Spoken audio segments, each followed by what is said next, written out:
Hello and welcome to the Yerky Boys. May the Kandrona shine and strengthen you. My name is Will. My name is Jonathan. And we are the Yerky Boys. Oh man, starting season 2 in earnest of the Animorphs TV show. Season 2, episode 2. My name is Erek. That's right. This episode might have aired just a few days ago, 25 years in the past. On February 28th, 2000? That's one of the possibilities. That'd be pretty cool if it was, because we're almost 25 years exactly. The anniversary celebration of My Name is Erek. That is certainly a possibility, or it might have aired in September of 99. No, fuck you. I'm not a believer of that theory. There's a schism. These are the two sects of our religion. I like the 25-year anniversary thing. That's pretty good. Yeah, I mean we should go all out for this. We should have had like a month of My Name is Erek content. I mean, I guess the last episode was pretty close too, if that's true. I don't know. Well, anyway, it's not too late. This could be the start. We could just have a month of My Name is Erek. Why don't we just do the whole year? How long do you think it'll take to tell the story of this episode? Like, maybe we could just make it a month, right? Yeah. Just stretch it out. Just cut it up. Yeah. You know, there's that podcast where the two guys watched, I believe it was Grown Ups 2 every single week for a year. Mm-hmm. So we could do that with My Name is Erek.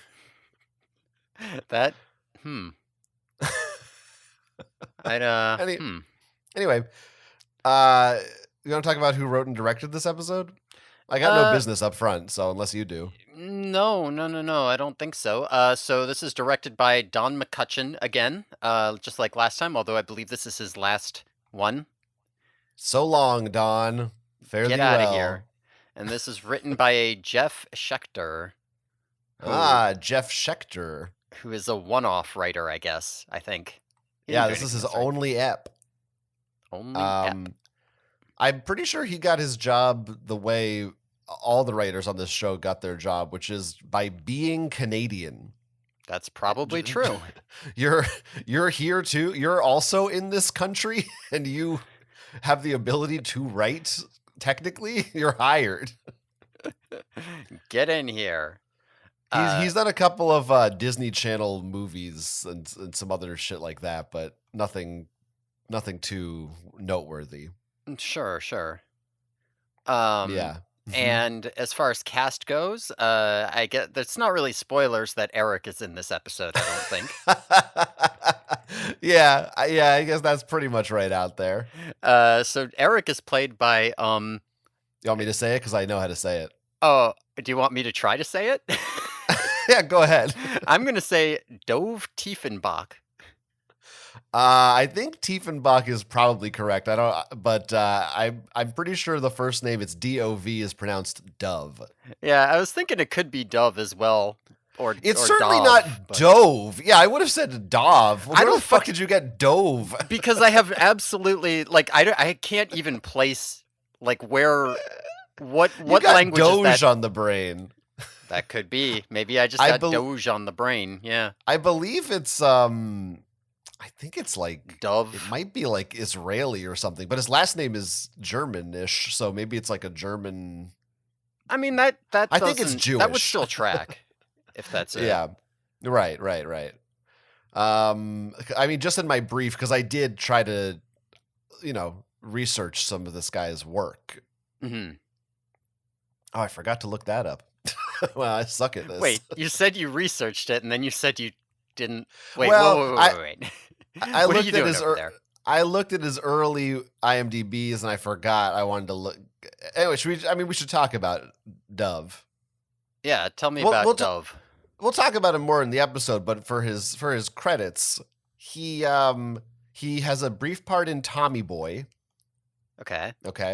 Where he plays a kid on the lake while Chris Farley is on a sailboat with a lady, and he's shouting fat-phobic things to piss Chris Farley off. And that was 4 years or maybe 4 to 5 years.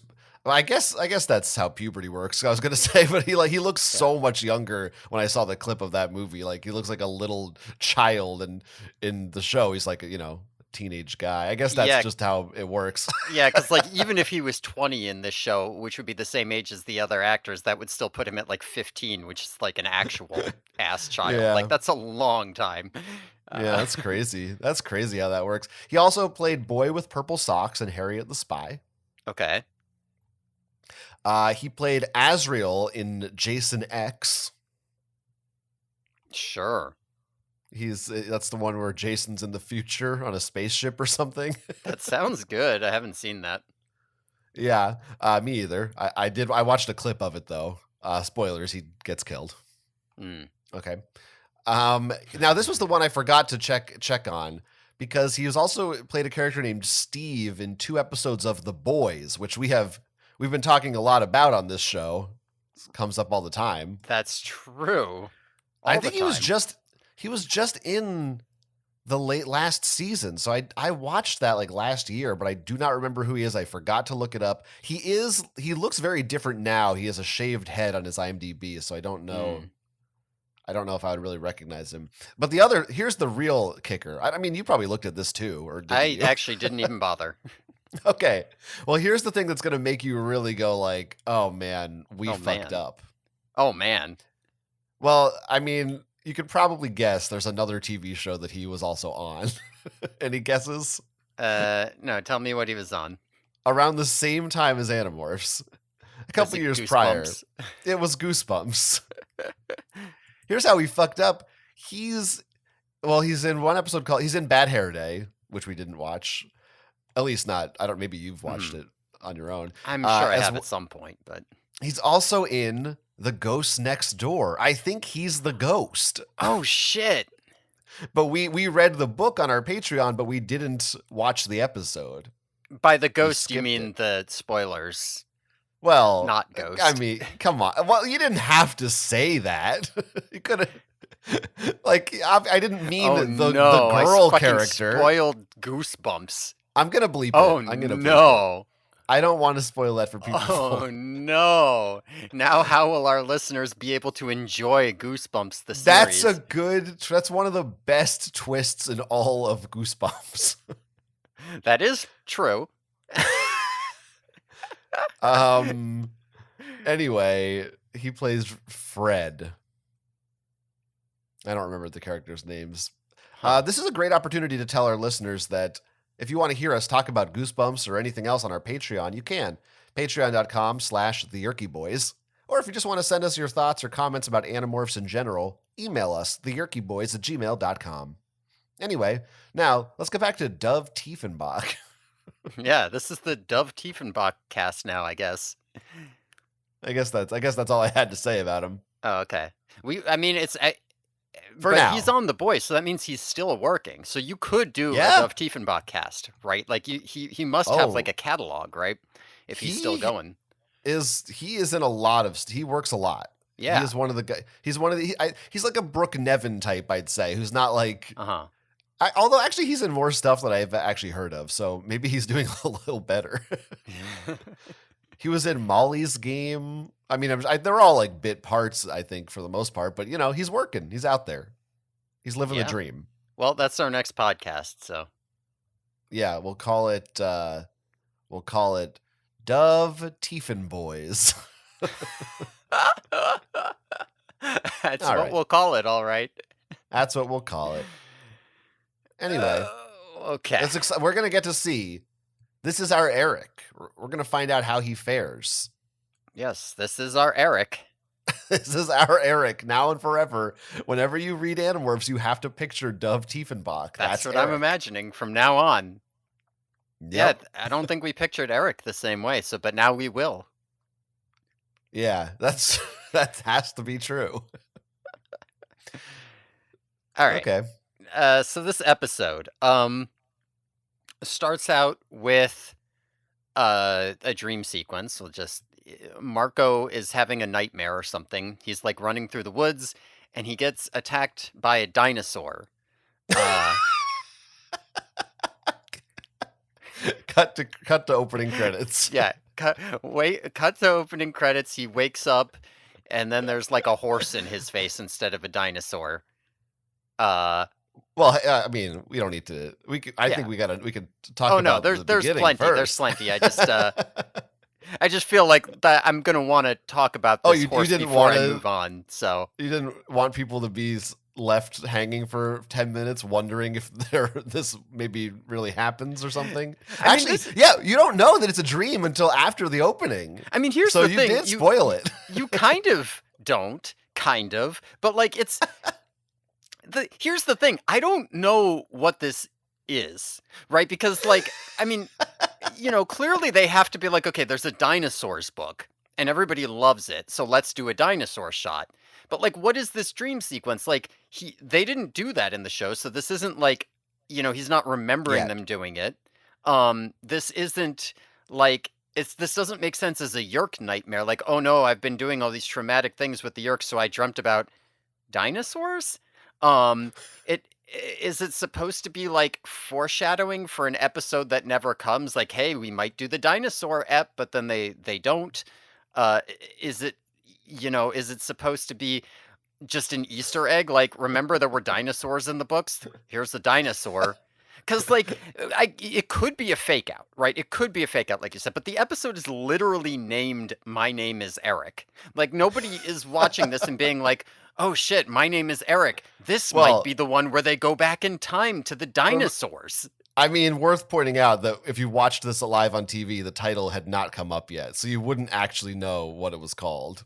Yeah, I guess, but like, you don't think kids saw previews or like, knew?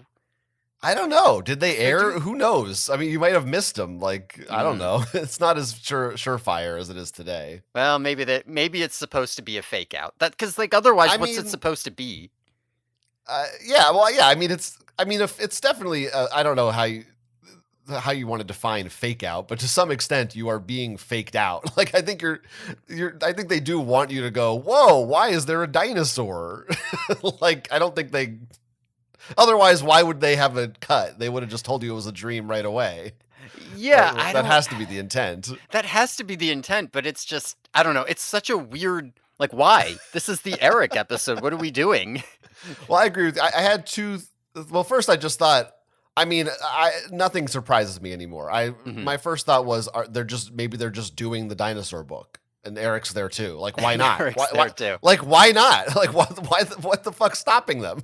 The show is crazy. They just do shit like that sometimes. That feels a little too crazy, right? Like, I don't know. I'm not opposed to the idea of saying, like, listen, well, because the Pemalites are ancient, the Chi were already here doing human holograms in the time of the dinosaurs. So they go back in time, there's dinosaurs and there's Erek, and then they can meet him in the modern world and he can have memories. But that's too crazy. Like, what the fuck is Erek doing if they also go to the dinosaurs? Why is he here? You're thinking way too, like, you're thinking too much like what the books are. The way they would do it is, we don't want a Sario Rip is too weird. We'll introduce Erek, and Erek knows how to time travel, and that's how we get to the dinosaurs. But like, why? Why introduce Erek? Why not just they time travel or the Ellimist? Or it has nothing to do with Erek in any way. Yeah, I mean, but like, that's what they do sometimes. I don't think that that's true. I think that they would be far more likely to be like, I don't know, we went back in time, fuck it. I'm not even going to say the word Sario Rip or give any explanation. They're back in time because there was a time warp. Sure, right? Maybe that. I mean, they could do that too. Like, they're not going to set up Erek and then not do a single thing with Erek from the books. They're going to do a shitty job doing Erek. I think you could do both. I think you could. I think you could, but I don't think that's what they do.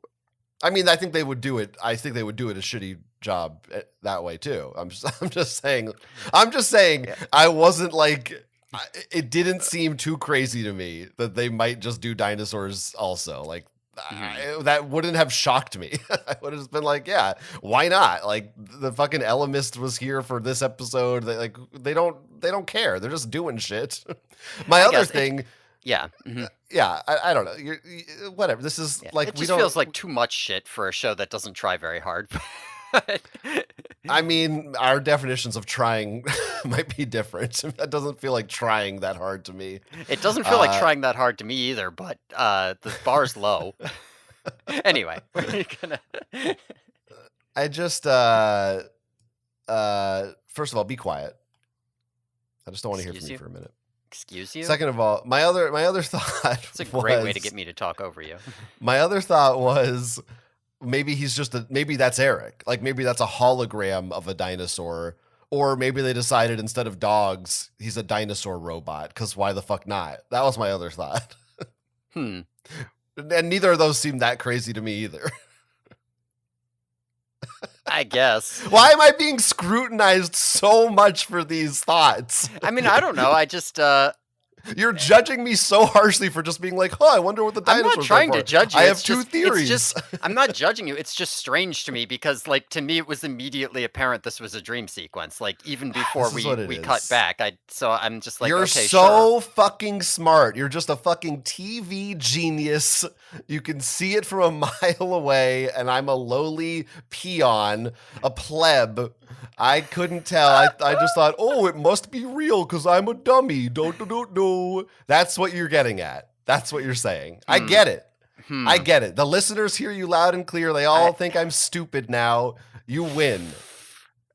I feel like you have some self-image issues you need to work through here. Yeah, from you. They're from you. Projecting some things that I wasn't thinking or saying. It's fine. Well, it's fine. But, that's how your words make me feel. Well, I don't know what to tell you. I think my theories were perfectly reasonable. And anyone on the internet can find this episode and watch. Sure. Fuck you. Yeah, sure. Fuck Why you. not? Go fuck yourself.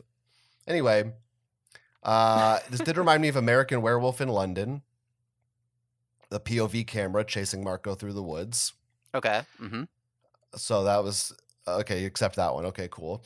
For some reason, I thought the moon in the beginning looked like complete shit. It like looks weirdly fake and animated. There's like a shot of a moon in the sky, and it looks bizarrely like saturated and not real. And I do have a note here that says, "Why does the moon look so shitty?" It looks like an inside cover drawn by David Mattingly. Like, those look good, but they don't look like it looks like it's trying to be photoreal, but it's clearly an art image. It's strange. Like, I guess they just didn't have a moon shot. I mean, let's talk about this dinosaur itself. Yeah, I like the dinosaur. By the way, this opening scene that we're talking about pre-credits is 18 seconds long. It is not even 30 seconds long of Marco running through the woods, and then you see a dinosaur, and then bam, credits. How do you even have time to think about? No one else would even be wondering anything because your brain doesn't even have time. You're like, it's over, and then they tell you. It's only the two idiots taking notes on this fucking TV show from 25 years ago that have time to come up with this much thought and analysis about this stupid fucking show. I mean, that's honestly probably where the thing comes in, where I was like, it seemed like it was just a dream sequence because I'm not even, it's 18 fucking seconds. I've barely even begun to analyze it by the time it's like, okay, all right, wake up. So I'm just like, it never occurred to me. That was not enough time.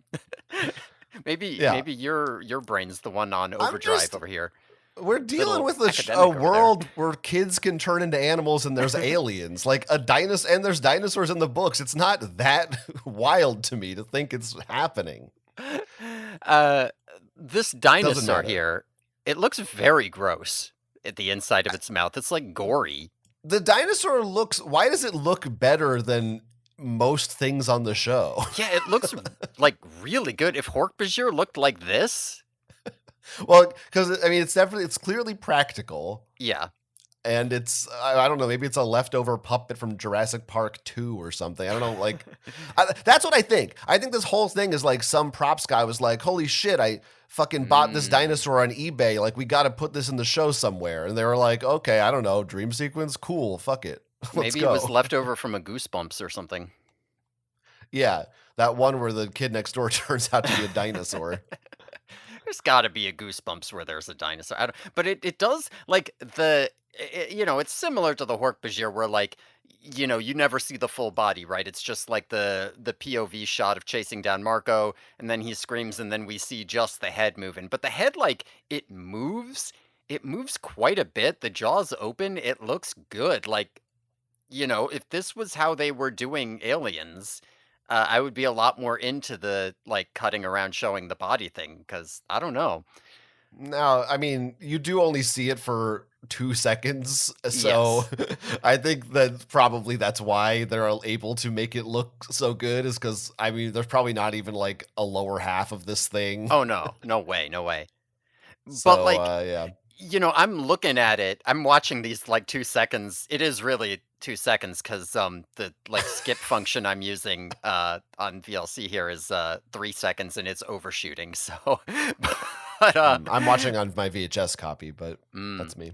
but I'm watching it over and over, and, like, again, the just the fact that the jaw opens smoothly, really helps. It's not just, like, kind of shittily turning around like it's on a stick, like, there's something moving. It's just why we're dedicating so much time to this fucking dinosaur has nothing to do with anything in the episode. It's It's a what really are good what are we part. doing? I like it. This is worth the time. Do other Animorphs podcasts, I feel like we've asked this before. I don't know if any other one has covered the TV show. I don't know if I've Yeah. seen that, but I wonder Someone like if must have. they do this kind of shit too. I don't know. I feel like they're It's all just us, book baby. people.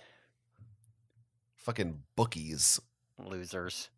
Well, Anyway, pretty soon no one will read anyway, so we'll have the guess last what? laugh. What? Marco wakes up. Turns out it's a dream. Whoa! Shocking to some of us. There's a horse in his face. This fucking horse shot. It's a close up of a horse. I don't know. I don't think it's Cassie. It's just a No, horse. it's just a horse. It's, like, right camera right up in its nose, so Pretty super silly funny. looking. Why is Marco sleeping in Cassie's barn? Is he just hanging out? Is he likes to go to Can I nap? also ask what the hell he's sitting in? It half Yeah. it's shaped kinda like a chair. It's not a hay bale, but it kinda looks more like a burlap sack? Yeah. I It don't know looks what. like a it looks like a chair that someone just draped some weird fabric over. Yeah, I it don't looks I don't very know. strange. There's also like a, kind of a comedic trumpet sting over the horse, that I'm not a huge fan of. I gotta say, this is gonna be the beginning of me saying, "What is going on with the music in this episode?" I'm gonna Hmm. have much Mm. bigger complaints later, but just Mhm. right Mhm. off the bat, I'm like, "Okay, that I didn't quite love that." But you loved the horse. I did like the horse. He's silly. I mean, Gotta love so horses. far, the episode kicks off first minute. You got a dinosaur, you got a funny horse. I'm laughing. I'm Yeah, I having a mean, good time. yeah, at this point, I I mean, I'll just say, I think the episode goes downhill from here because cool looking That's the dinosaur. It peak. actually looks good. Silly horse, silly shot of a silly horse. I'm happy. I mean, how could it get Yeah, better? Like, it's inevitable right. that that's the peak. Yeah, of course.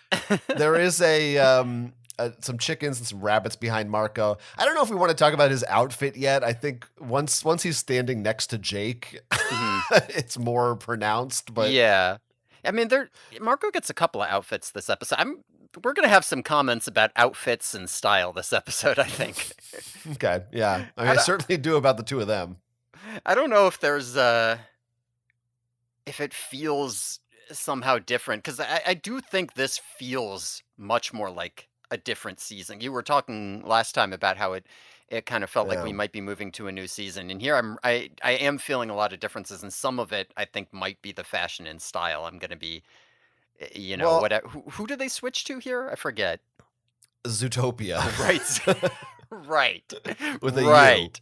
Oh, that's why there's that rabbit in that cage behind him. That makes sense. That's why Marco is licking his lips and Mm-hmm. ogling it. All right, Anyway, we gotta calm down here. uh, what I wanted to say to that point is, I did feel like I don't know if it's just my imagination, Hmm. but compared to the previous episode, which was a part 3, to me, the actors in this episode do look noticeably older. And I feel like they have maybe some of them have slightly different hairstyles. Hmm. Like it does look like, oh, there has been a season break now. Yeah, for sure. And I'm noticing a lot more difference in Rachel than the others, which makes sense because, Hmm. a year at She's a 16 is way baby. bigger than a year at 20. Right, right. So there's that. We'll see how that goes throughout the episode. Then, I mean, look, you say it goes downhill, but I do Yeah, think not quite there's yet. another little bump here. We go dinosaur, horse, and then to Axe, Yeah. who is wearing a full yoga outfit, I guess, but I don't know how you like an aerobics kind of thing, like Yeah. Richard Yeah, like Simmons. old stereotypical aerobics on TV. Not even like aerobics on TV. Like basically like if you're doing a 90s sitcom and you want to make a joke outfit that is reminiscent of what people wear in aerobic shows on TV. That's like what he's wearing. It's not like a real outfit. Yeah, he's got a Um blue headband. He's got like a blue tank top over a purple long sleeve shirt it's so with like strange. He's got like blue tights with gray what athletic is that? shorts over them. He's got like a blue tank top that I guess is supposed to be it looks like it's supposed to be athletic wear, like it's supposed to be tight, but then the purple shirt underneath is very clearly not because it's like loose and wrinkly. Like it is so I mean, weird looking. I think the idea must be that, he's a weird alien, so he Yeah. doesn't understand. Oh yeah, Like no, this of is course. meant to be weird. It is It's supposed to not be. Yeah, right. I don't even know if there's that much thought into it so much as like this is a goofy joke scene where Axe is being a goofy guy, so make the outfit look goofy. But Yeah. And so he is in, I guess, what you'd call a lotus position, maybe. okay, okay, yeah.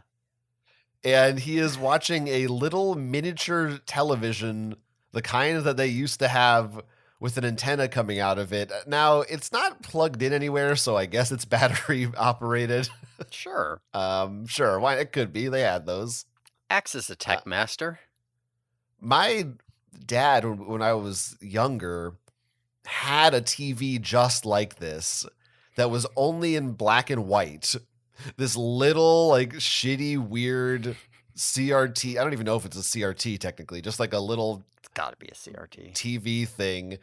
Um, and it was just like it only had an antenna, so you could pick up like 8 channels and they looked like shit. It was just Mhm. like what is the point of this piece of shit? But like I guess that maybe was like in the 90s. So I guess this is technically current for 1999 or 2000. Sure. Well, no, it's like it's on the border. It's Yeah. about time to throw that thing away, probably. Yeah, I mean, because that sounds more like the kind of thing that, like, your dad had it in the 90s because he's old and he's hanging on to it. Right, right. Yeah. There's also a But boombox in Cassie's barn. That's kind of cool.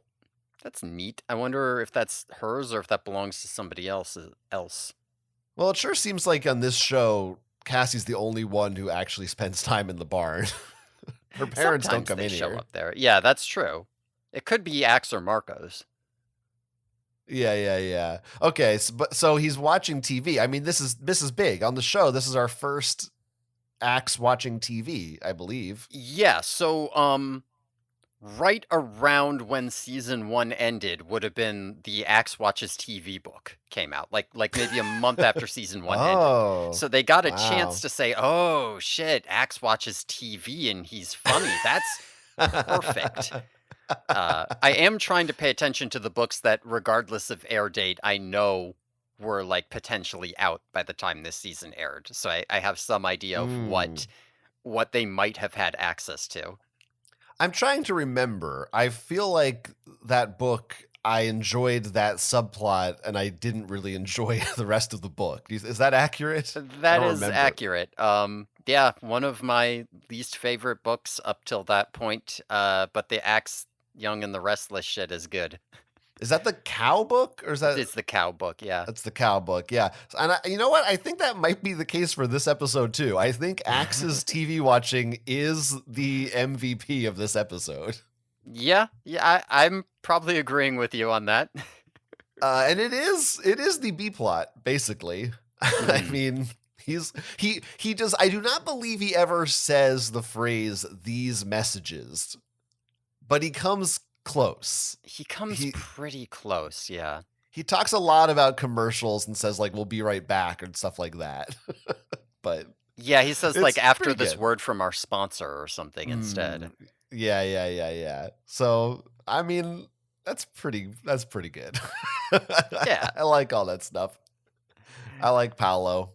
Yeah, I mean, listen, there's some things that should be mining the books for material on, and that's one of them. There's many, I would argue. There are, yeah, for sure. I mean, to me, that is evidence that they are still mining the books for material. In some sense, Yeah. somebody is at least vaguely paying attention. The fact that this is not something they like came up with in season 1, like this happened very specifically because that was written in the books in the break. I don't know how much Mhm. they're reading it, Yeah. but Jeff Schechter, he figured something out. yeah, somebody heard something there. No, I guess he doesn't watch soap operas. They probably thought kids don't know what soap operas are. Yeah. They're not going to do that. As much as I love his axe put on a shirt, I'm young, I am also restless, or whatever, occasionally restless. You know. Besides, this lets them put him in like different outfits because this is not his first or his last outfit he's going to be in based on his TV watching. So that's fun. Yeah. That's good. I feel like he's really channeling what's his name from Perfect Strangers. What was that fucking guy's name? Jambi or something, or Jumby? Jim? Don't know. Jimby? The funny foreign fellow. Anyway. Or he's kind of doing a Mork thing too. Like, yeah. I feel like he's doing a real classic sitcom character. I think that's why I feel like Paolo Costanzo is really pulling his weight the most on this show. Is he's just he feels like a natural part of a TV show. I mean, he's the comic relief, which is nice, but I don't know. I think he's doing a good job. I like it. Yeah, no, it's good. It's good. Axe TV, he pulls it off, which is nice. Cassie wish he'd comes pull something in. else off. Excuse you. Now Cassie here, I think this is like an extreme hair down alert. Like this is the most hair down I've seen Cassie. Yeah, this is new hair for sure. Like it's Mhm. before, when her hair was down, it was still. Look, I don't know a lot about hair. I don't have any. I don't have to know how to say these things. But it was sort of like she had it like tight up top and then like down in the back or something. Yeah. And she does that style in this episode as well. But here it's in this particular scene, it's just all out. Yeah, Nadia, my future wife. I'm gonna, it doesn't matter. We don't need to talk about that right now. Yeah. And she gets in there. There's some funny banter with Axe where he says that she's going to ruin his wholeness. Yes, because of yoga. Right. Just a funny phrase, which they say a couple of times. Yes. Someone's gonna get him a nicer TV. I don't know. This TV sucks. Yeah, we'll see. Marco's hair also like feels newly styled here, and you do get some like good clear shots of this style he's in here. Yeah. He's looking good. He's looking good. More zoomer than ever, though it gets even more zoomer as the episode goes on, right? It's like shaved on like the sides and back. Well, not fully shaved, but like very short cut. And then the top is like longer, but like slicked back. He's ahead of his time style wise. Is this the proto broccoli hair thing? He's gonna get like real broccoli hair later in this episode. Like it really is. They just hit on it. Well, isn't this just like every hairstyle just goes in and out? Like there's probably been that. It probably was a thing in the 90s. Yeah, there probably was. I don't know enough about it, but it's not like I'm seeing it on other characters. So yeah, I like to think Marco's special. Yeah, he started it all. Maybe he went back with the time matrix and Our friend Boris the buff boy. Boris the buff boy. Love that boy. The lighting here is also not so great. Like Marco kind of looks sick in these shots. Like I don't think it makes him look good. I don't think it makes any of them look good. I think maybe this is a carryover from last episode. The mandate for this season was make it brighter. Maybe if Don McCutcheon, once he gets off of it, it'll look better. That's true. We'll see. We'll see how the rest of the season goes Yeah. once he's gone. The whole rest of it. Yeah, so much more to look forward to. Now, of course, the TV delivers an important message. There's a new movie out called Conquest Galaxy. Right. Which I guess it's like Star Wars, but in reverse, kind of. Kind of like Galaxy Quest. It is a lot like that. I was going to say, why didn't they just call it Galaxy Conquest? But I guess maybe that, I mean, Galaxy Quest was certainly, it came out, I think, in 99. Okay. So I guess it was out. Yeah. I don't know. I think that's true. I could be off. Anyway, maybe I'm completely wrong on that. Don't look it up. Just trust me. It's probably 99. I believe you. But what happened here, what's happening now is this movie's so popular. The theaters are all sold out. And they're announcing it in the commercials on TV. Tickets are selling out. You gotta go now. I'm like, this is not... Movies have never... Even when people went to movie theaters, that's not how it worked. It wasn't like, you gotta get there now. We only have so many seats. That's just not something you said about a movie coming out. It's a bizarre thing to write because it's not true to life in any way. Like, one showing might be sold out, but you just like wait around. You just say, oh, I'll just go to the next one. Unless it's the fucking Phantom Menace opening weekend, you can just go to see a movie. It is strange because, like, the TV says that Jake and Marco are at the theater. They were in the next scene. They're at the theater, and it just says there's like a sign up. It's like Conquest Galaxy sold out, and Yes. It's not like the TV needed to say that. There's a sign that says it right there. There's a ticket taker in the box office or whatever who's saying, "Hey, it's sold out." Like, I don't. Maybe this is a hyper local ad that's just specifically for that theater in this neighborhood. It's probably not not sold out, everybody. There's so few people in Canada, it's not worth broadcasting. It's like everybody lives right here. Yeah. Fucking, there's nobody else. What do you want? What are you crying about? That's right. Gotta go to the movies. So anyway, they're gonna Jake and Marco sneak into the movie theater as mice to see the movie as mice. Classic hijinks with the buff boys. Mm-hmm. Mice are cute. Mice are cute. Now they said in the Meet the Stars book that mice were hard to film, and that's why they don't like have shots where they're moving around a lot. Maybe that's mostly for the morphing, but I thought they meant for just in general too, because we did have in the face-off episode when they turned into mice, they like didn't move. They literally were just sitting like on a shoe for like a minute while they talked, Cassie and Rachel. Yeah, I thought that was just for the morphs, but maybe I'm wrong on that. They usually used lizards. Maybe they finally got a mouse trainer. Maybe it's different than a lizard trainer. I mean, I would think that would be easier to train a mouse than a lizard, but what do I know? What do they need to train them for? They just like show it moving across a floor in one shot, and then like you don't need to know if it's actually going where it went because it isn't. Yeah. Anyway, they turn into mice. They turn into mice. They get distracted by food. There's kind of a funny shot where they're like, "That's the most beautiful thing I've ever seen," and it's a shot of a woman's face, but then it turns out they're looking at her nachos. Now they get on these nachos. Is it just me, or do these nachos look like the cheese on them might have been sitting out for at least 3 weeks? Like, it looks so disgusting. I did not even realize these were nachos. I was like, what the fuck are they on? Yeah, those have definitely been sitting under studio lights for the better part of the day. The cheese looks like the color of Thousand Island dressing.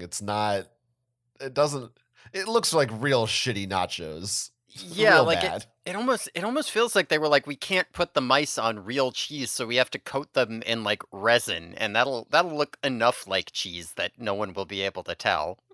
Maybe that's just a plastic mold. Yeah, like I don't know. How'd these mice get on her lap without her noticing? I know, it is ludicrous. The idea that these mice could go anywhere without, I mean, I know they have human minds, but without being stepped on, and no one's like, she just never looks down at her nachos ever. She's just sitting looking straight ahead perfectly the whole time. Until before it. Well, yeah. Yes. Until she looks down and screams. And goes, whoa! I do love this shot where she throws the nachos thing, and then we get a really fake-looking shot of a nacho thing spinning, presumably in midair with mice on it here. Yes, it looks like a, I don't know, like a newspaper spinning around in an old movie. Yeah. It's like a perfect rotation.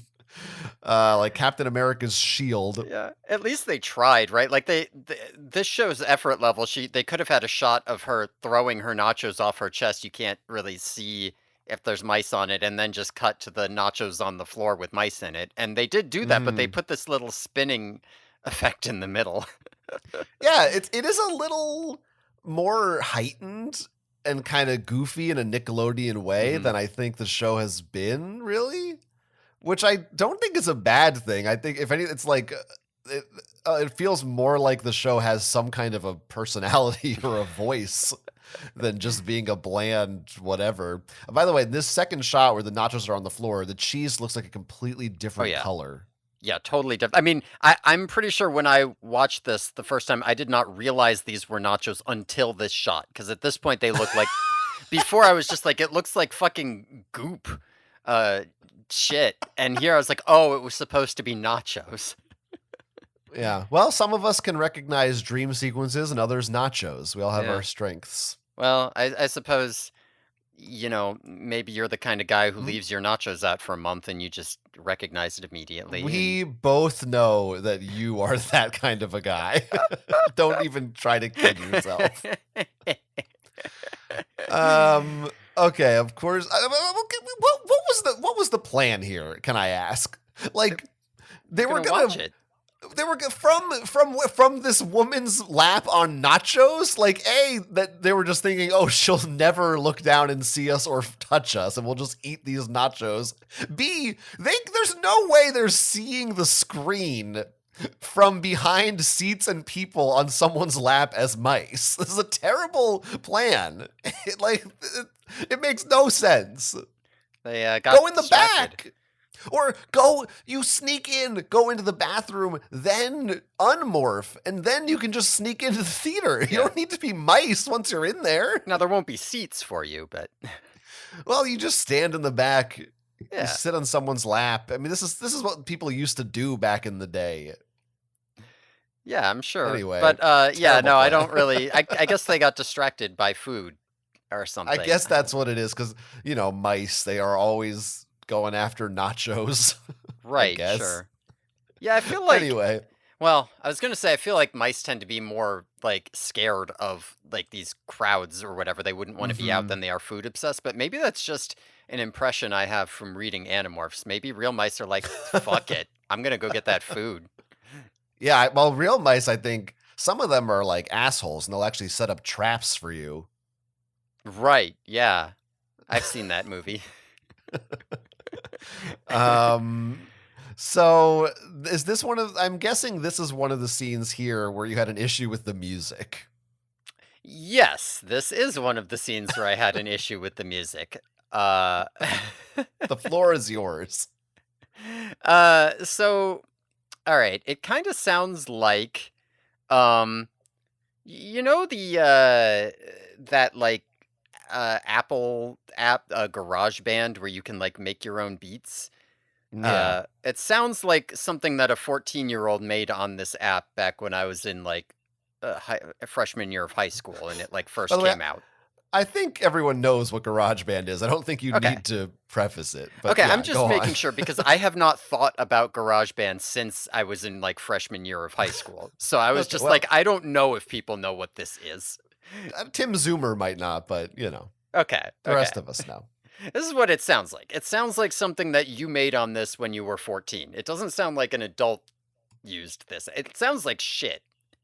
It's very weird. It has these weird little it has these unpleasant sound effects, like high-pitched Yeah. chittering little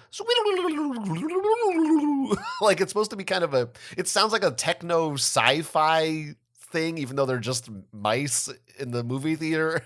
It has no place at all in this scene.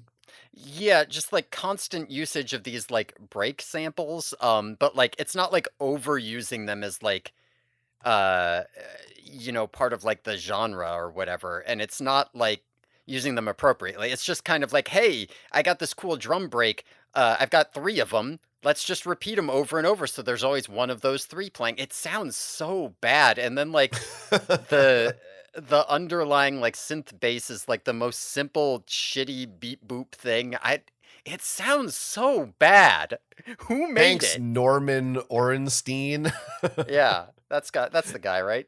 And Deborah Forte, who of course she said in the book that she's in charge of getting the Mm, music together. sure, yeah. It's bad. It's weird as fuck. It's very fucking weird. It's like how did this get in here? It's so strange. Yeah, Of it's course. like not on brand. It doesn't feel like any of the other stuff in this episode or from season 1. I don't get it. What's happening in this scene is a guy found these mice and he's putting them in the dumpster. Is that what's happening? Or he's just taking out the trash and they sneak out behind him? I don't know. Yeah, no, I mean, because everyone's like, "Oh my god, a mouse," and the theater worker comes in. He actually has a great line delivery where he comes in and goes, "Great, a mouse," and then just sweeps Marco into the little trash collector and puts him in the dumpster. Yeah, because that's, put him in the dumpster right next to the movie theater. He'll never come back in Yeah. again. Well, he closed the lid. There's no way a mouse could get out through that lid except for the Right. giant crack that's like larger than the. Yeah, well, he's getting paid minimum wage. He doesn't give a shit. To be fair, yeah, if I'm in that job and I see that mouse, Yeah, like, please, yeah. will you please stick up for the fictional movie theater usher? He deserves a fair trial here. I don't know that I was going to give him a fair trial. I was going to be like, in Oh. that position, I don't give a shit. Well, first of all, I'm not killing this mouse, and it's less likely to come back in if I put it in the dumpster than if I put it in, like, I don't know, 10 feet away from the door. So I guess that's what Mhm, I'm doing. mhm, What the fuck mhm. are you doing? I don't just. Yeah, this is a capital D dumpster, by the way. Okay, good. Good to know. I checked the original script. I found it on eBay. Excellent. Of course, Marco. Is this the second time Marco has been in a comedic dumpster, or was that Jake the first time? Yeah, it was Marco. This is the second time, or So maybe this is more. his thing. Yeah, it's like manure trucks for Biff. He falls in dumpsters. Great. When he climbs out, he and Jake are kind of like riffing on like, you look good like that, and they're kind of talking over each other's lines in a way that makes it feel like it wasn't scripted. Hmm. Yeah, he does call him white boy a few times. I don't know. There's just like a couple points where like Marco starts trying to say something and Jake talks over him, and then like the way our podcast is, and not the way that would Mm. happen if you actually wrote these lines in a script. And I don't know. It did feel like maybe the writer was lazy and. Or at the very least, they should have been like, "Okay, that was a good idea, you guys. You did good improv. Do that again, second take." That's called cinema verite. Hmm. I didn't like it. I don't know that it is. I think I would like to talk about their outfits now. Okay, go for it. So I realize now. I think I don't. I thought they were both wearing jean jackets, but I guess maybe Marco's is just a blue shirt. Yeah, it's like a blue button-up shirt with like a little design on it. You can't quite see it here, but it sure does look Yeah, like a jean jacket underneath his other jacket. yeah, and later on he takes off his tan jacket, and they both just look like they're wearing the same jacket. Yeah.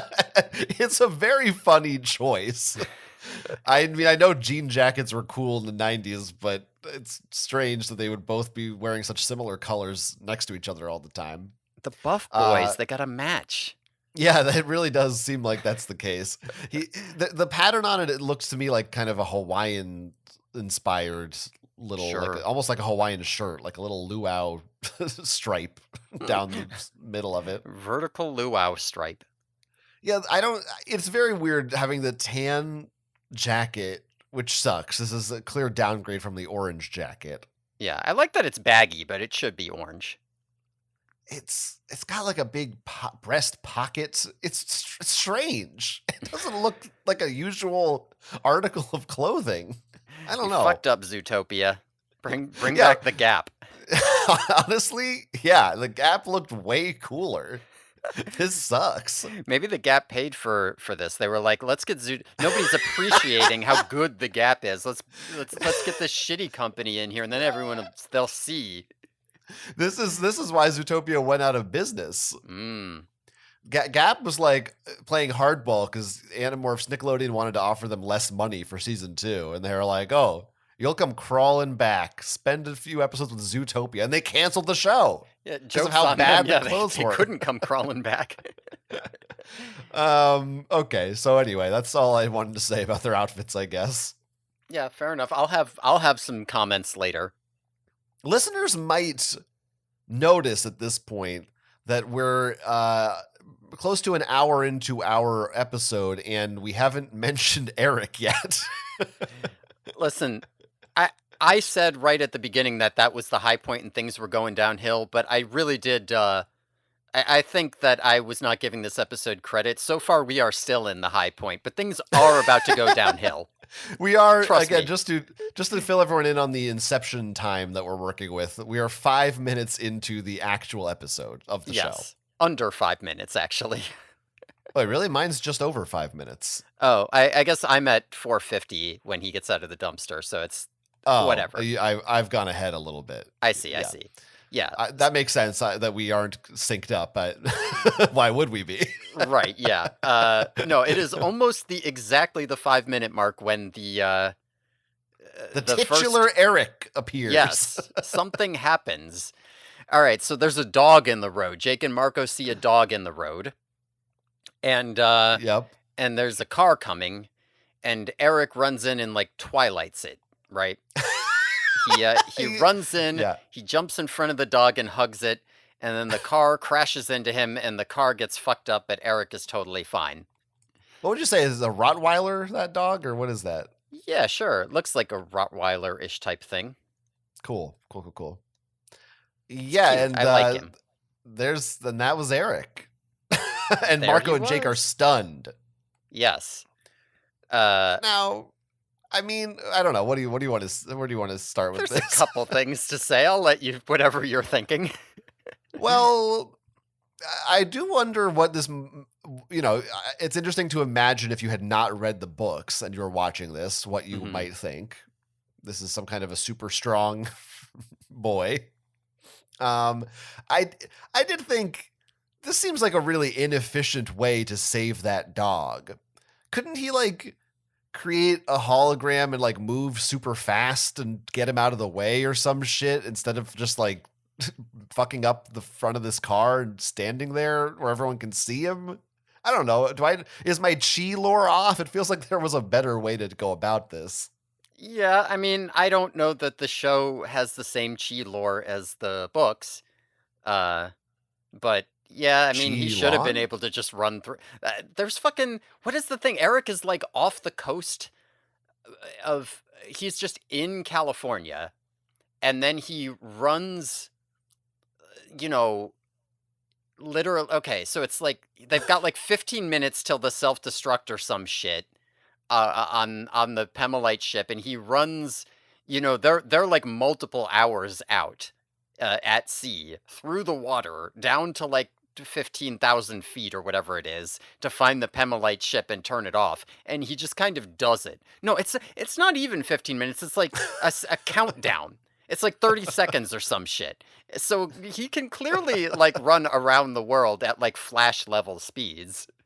He should be able to move this dog if we're going by book lore. Right. even regardless of that, the idea that the writers thought, what's the best way to introduce Erek and show Jake and Marco that he's something strange? Like, rescue a dog from a car? I just don't know why that's the go-to. That wouldn't be my first 20 ideas of what to do.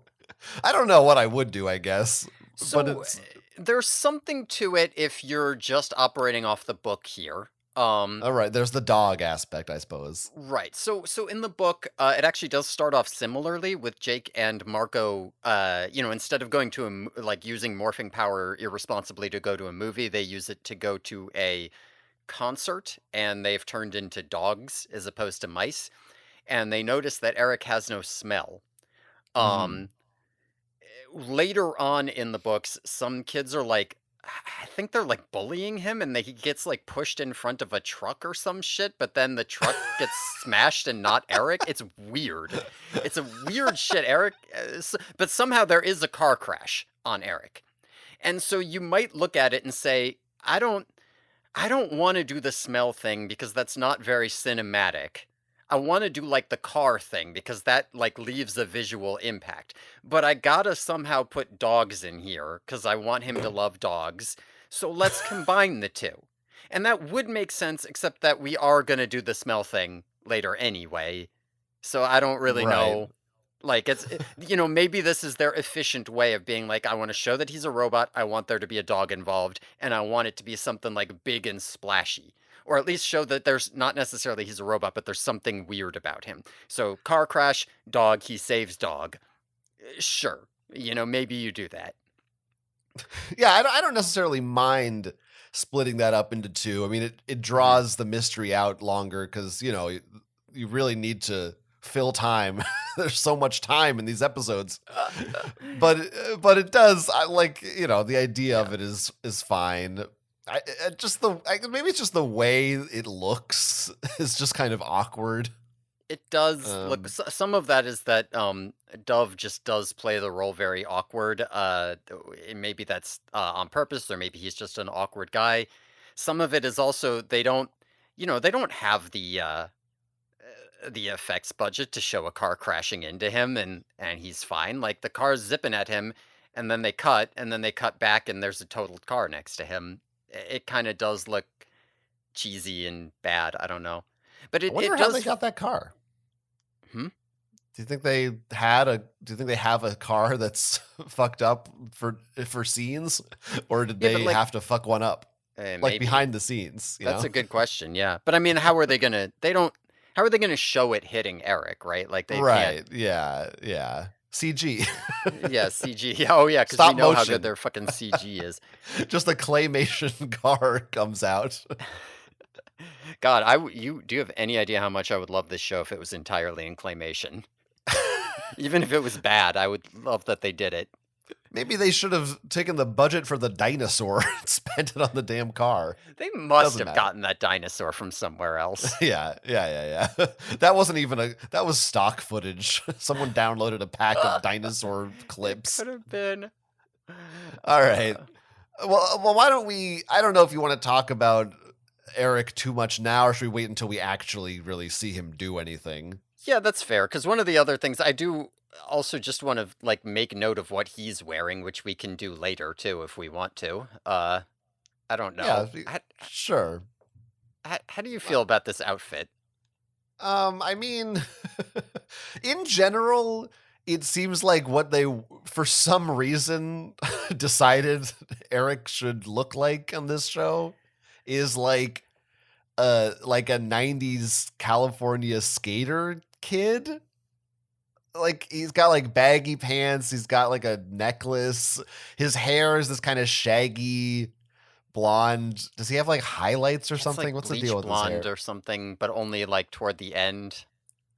Yeah, I don't know. Like maybe they're just really trying to convince you that this is California. Maybe that's what that is. Yeah, maybe. I can't. It's such a strange style because he does also play the character kind of like, he doesn't play him like cool, right? I don't think so. Maybe he's trying to play him cool. No, he does. To me, it comes off like, I don't know about I don't think he's supposed to be uncool. I think he's just Yeah. he's almost doing like a Pauly Shore, like a Hawaiian surfer dude. Like that's not like California, not Hawaiian, but Yeah. that's They call the him a vibe I shy- get. yeah. Huh. They call But- him a shy kid, and I did get kind of awkward vibes. Not like loser Right. vibes, but like awkward out of him. But Well, then they it say doesn't he's match quiet. the- I don't know if they say he's shy. Oh, do yeah, they? maybe they do say quiet. This shirt Important he's distinction. wearing, though, it's like, what is this material? It's so strange looking. It looks like it's a track shirt or something. You know what I mean? Like a Yeah. like a cheap basketball jersey you'd wear in gym class, like that Yeah, kind of like, thing. it's cut. Because it's cut kind of like a polo shirt or like a Hawaiian shirt or something or like surfer dude shirt, but it's like track shirt material. It's just so odd. He looks Yeah. weird. It's fucking Zootopia, man. They suck. They sure do. They don't know what they're This is not doing. even my biggest complaint. I've got a much bigger complaint about Zutopia coming up. Yeah. Why forward to didn't she this. get naked in the movie? This Wait, is what? the wow. Okay, you What? need to calm down over there. What? What? This is the podcast from now on. We're just going to be talking about Zootopia fits. I think we have to move on for Sure. now. For now, We end up back at our favorite place, Siberia, we love Siberia. which they at some point Cassie actually does say it out loud, which maybe they've done once or twice, but it's exciting to me to hear them say it. Right. I was wondering this whole scene, where the hell is Tanya? Yeah, Like, that's it? We're done with Tanya? I wanted an went on ongoing. a whole rant last season about how they need to give Axe a girlfriend, and then they did, and they took her away. Yeah, this is fucked up. You know who else they took away, by the way? Might as well say it now. Tobias. Fuck, you're He's not right. in this episode. He's kind not of- in this episode. Didn't even notice. I did. I wrote down multiple times, where is Tobias? Damn, I'm so used to him just not being around because he's a bird that it totally slipped my mind. I didn't even But think he about wasn't that. in the barn. Nothing. We're meeting Erek, and he's not anywhere. Come on. That's true. You know what? Because I'm so used to there being like hawk noises and being like, shut the fuck up, Tobias. There were horse noises the whole time we were in the barn. I'm like, what's this horse doing? And guess Where is what? he? Guess what?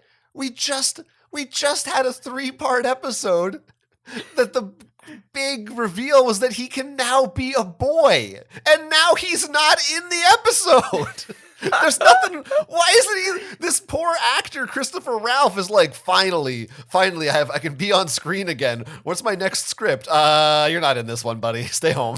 We Like, have what the 2 fuck? more storylines for him. Yeah. This is like a fourth of the season. He's not in. It's fucking crazy.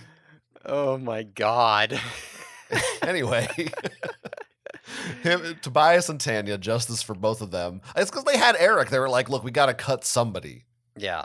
Yeah, and they're used to normally it's Axe they cut, but they got to Right. do this TV plot. That's right. That could have easily just been Tobias hanging out with Axe, which is what it was in the book too, right? Is that were they living in the scoop at that Yeah, point? They're supposed to be fucking Shorms. They did a whole episode about how they're Shorms Yeah. last season. He could be the one being like, Axe has been watching too much TV recently.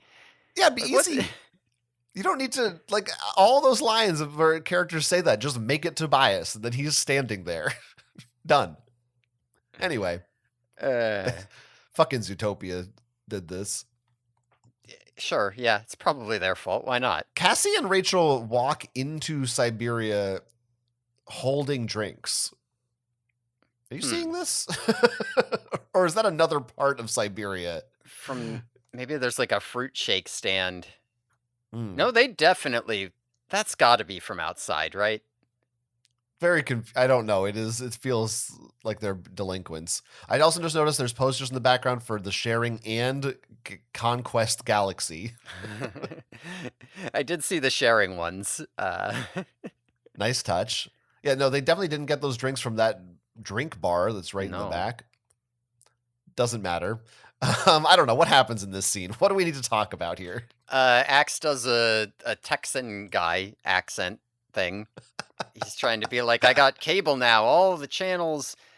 I don't really understand why he's doing a Texan voice for the all the channels shit, but I That's don't know. funny. I like it. I just don't know where it comes from. Maybe it could be a Canadian thing. They're just like, we don't have TV channels up here.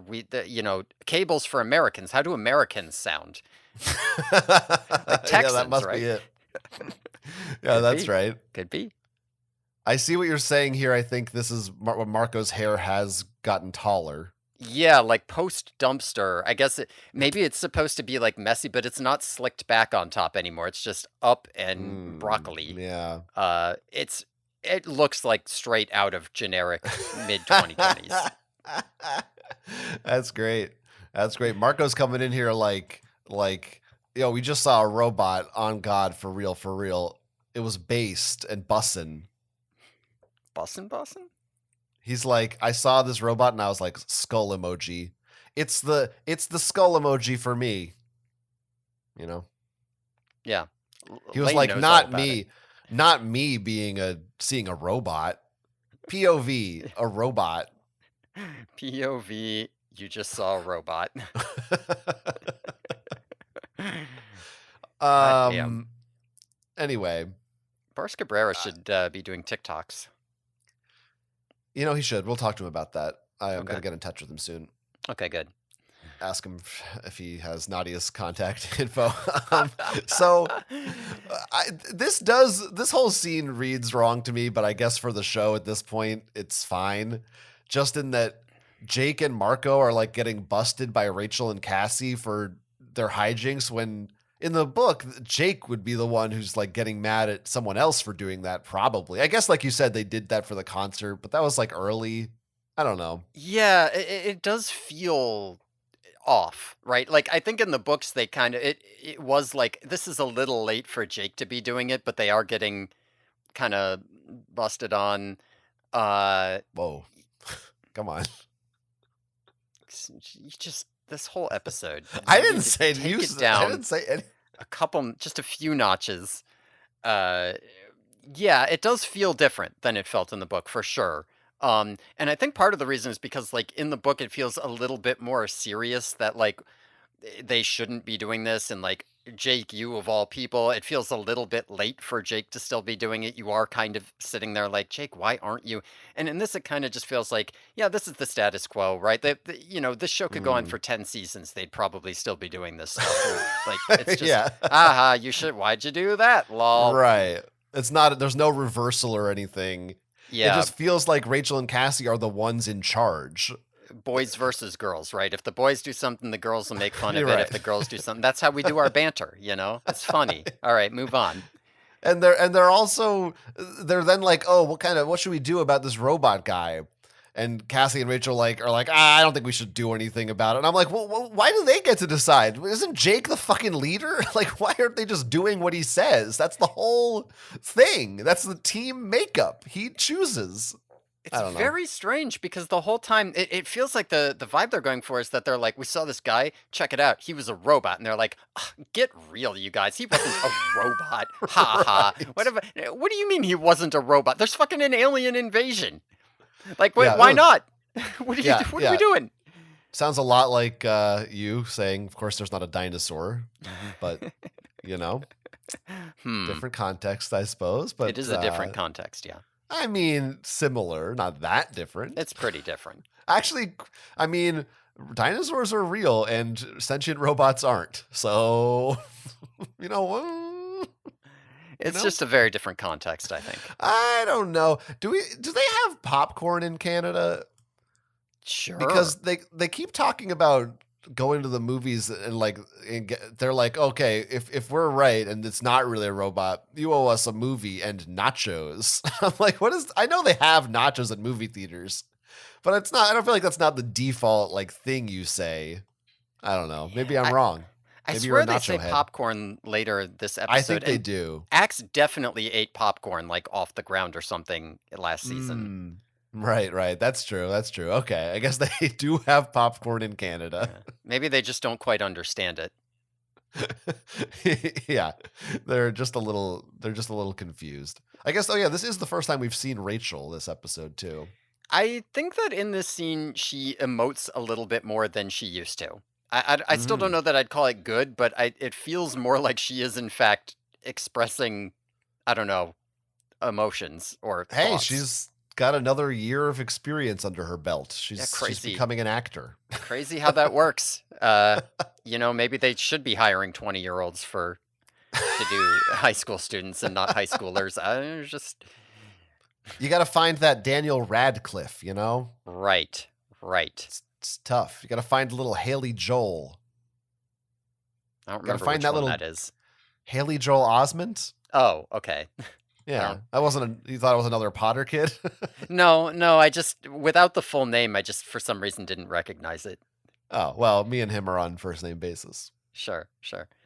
Uh, I don't know if there's what else do I Homer want to say alert! about this. Homer alert! Yeah, Homer alert. So now we go to a scene. They're gonna Marco and Jake turn into dogs to check Erek out at the sharing meeting at the park.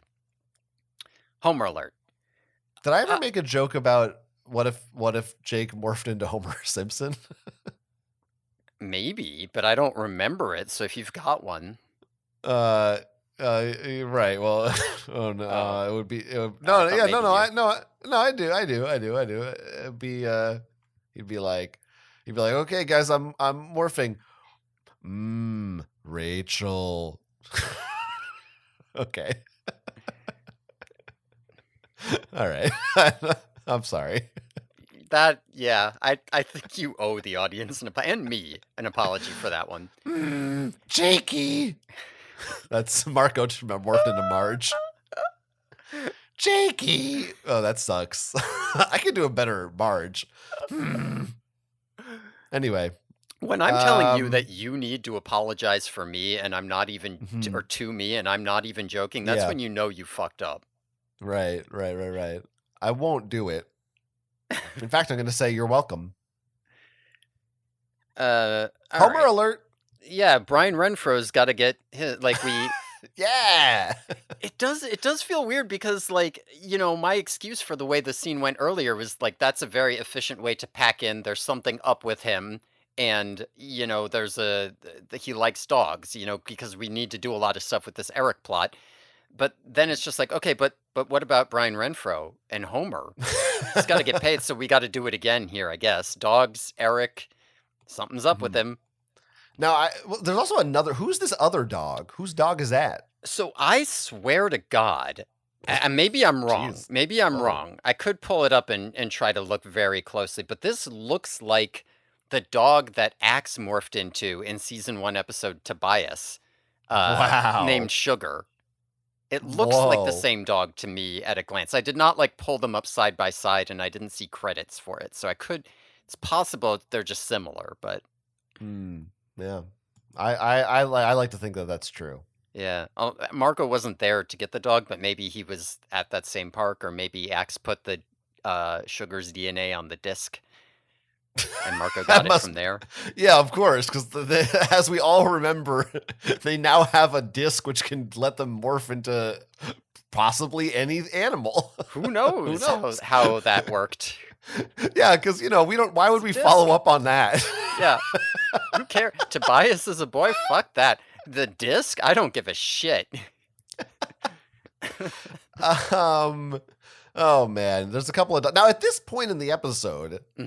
Maybe, I'm sure you assumed it was a foregone conclusion, but I still wasn't sure, is Erek gonna be a dog robot?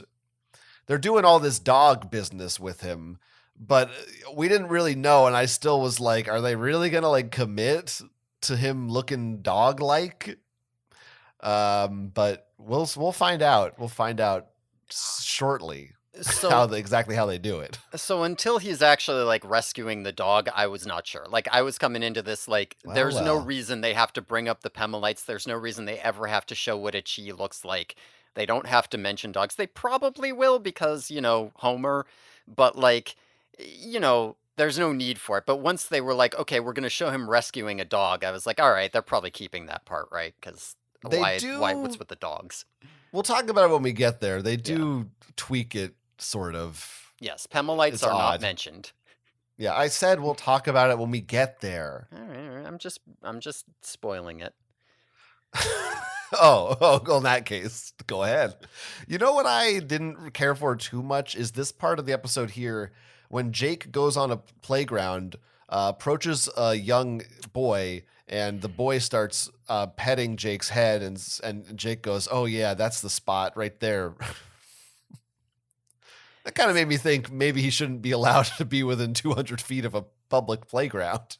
Listen, just because I made an inappropriate note about that doesn't mean that you have the right to bring it up on the podcast. I was going to keep that to myself. That was going to be my little secret.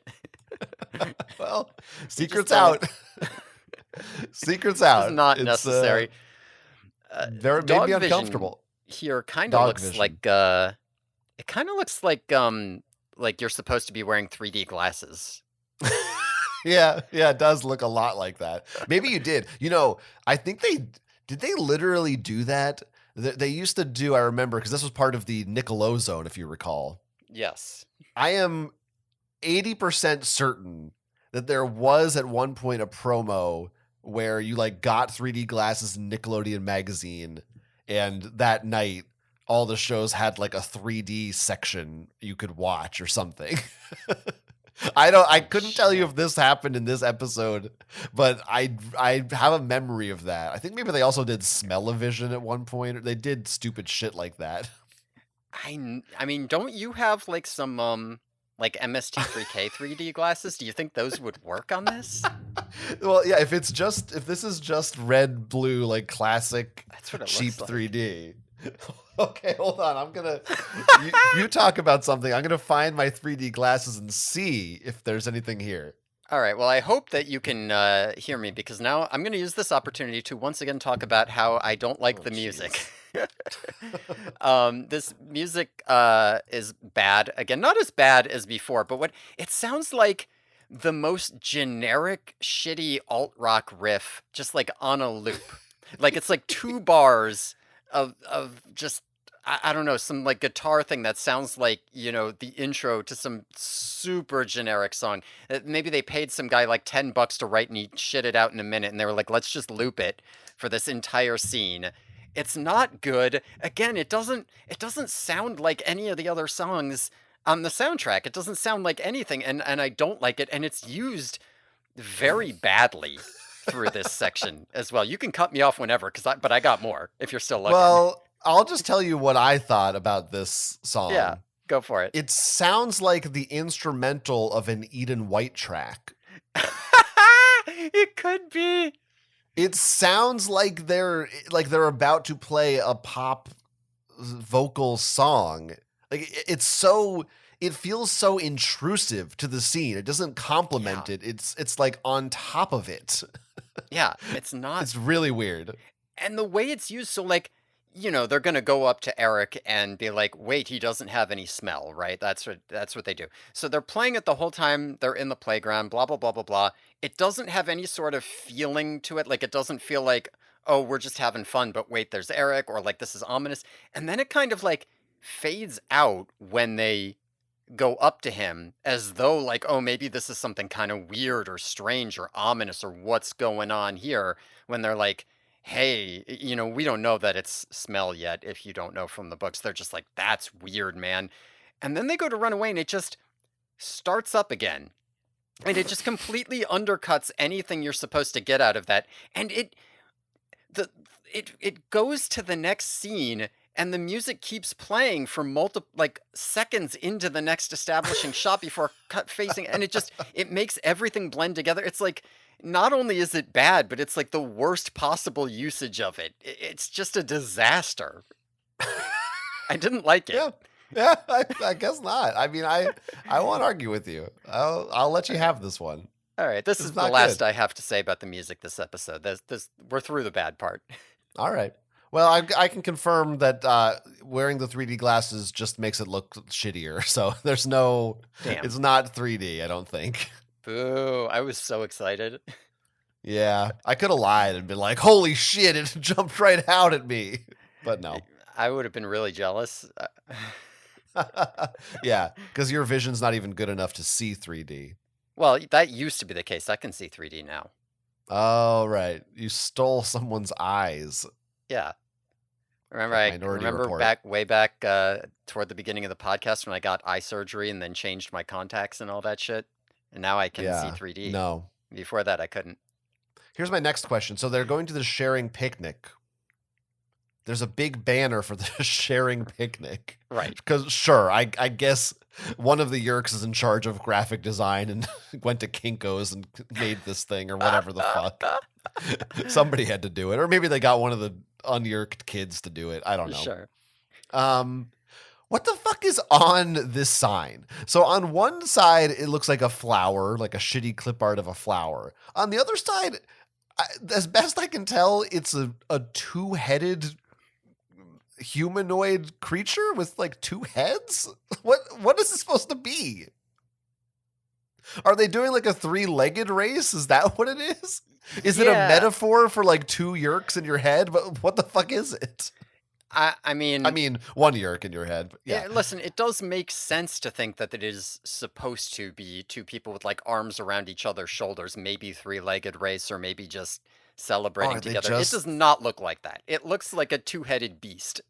I guess, no, I didn't even consider that it might just be two people next to each other. That's not what it looks like. That's me trying to interpret what could possibly make sense. Yeah, but also their heads, do they have faces? It just looks like a circle with a Pokeball head. Like, I don't see eyes or anything. Let's see. Okay. I was in a shot that was like kind of... I mean, it doesn't help that I'm looking in dog vision. Okay, if you go just out of the dog vision, you can see it in color. Their faces do have... God, that looks even weirder with the color. What the fuck?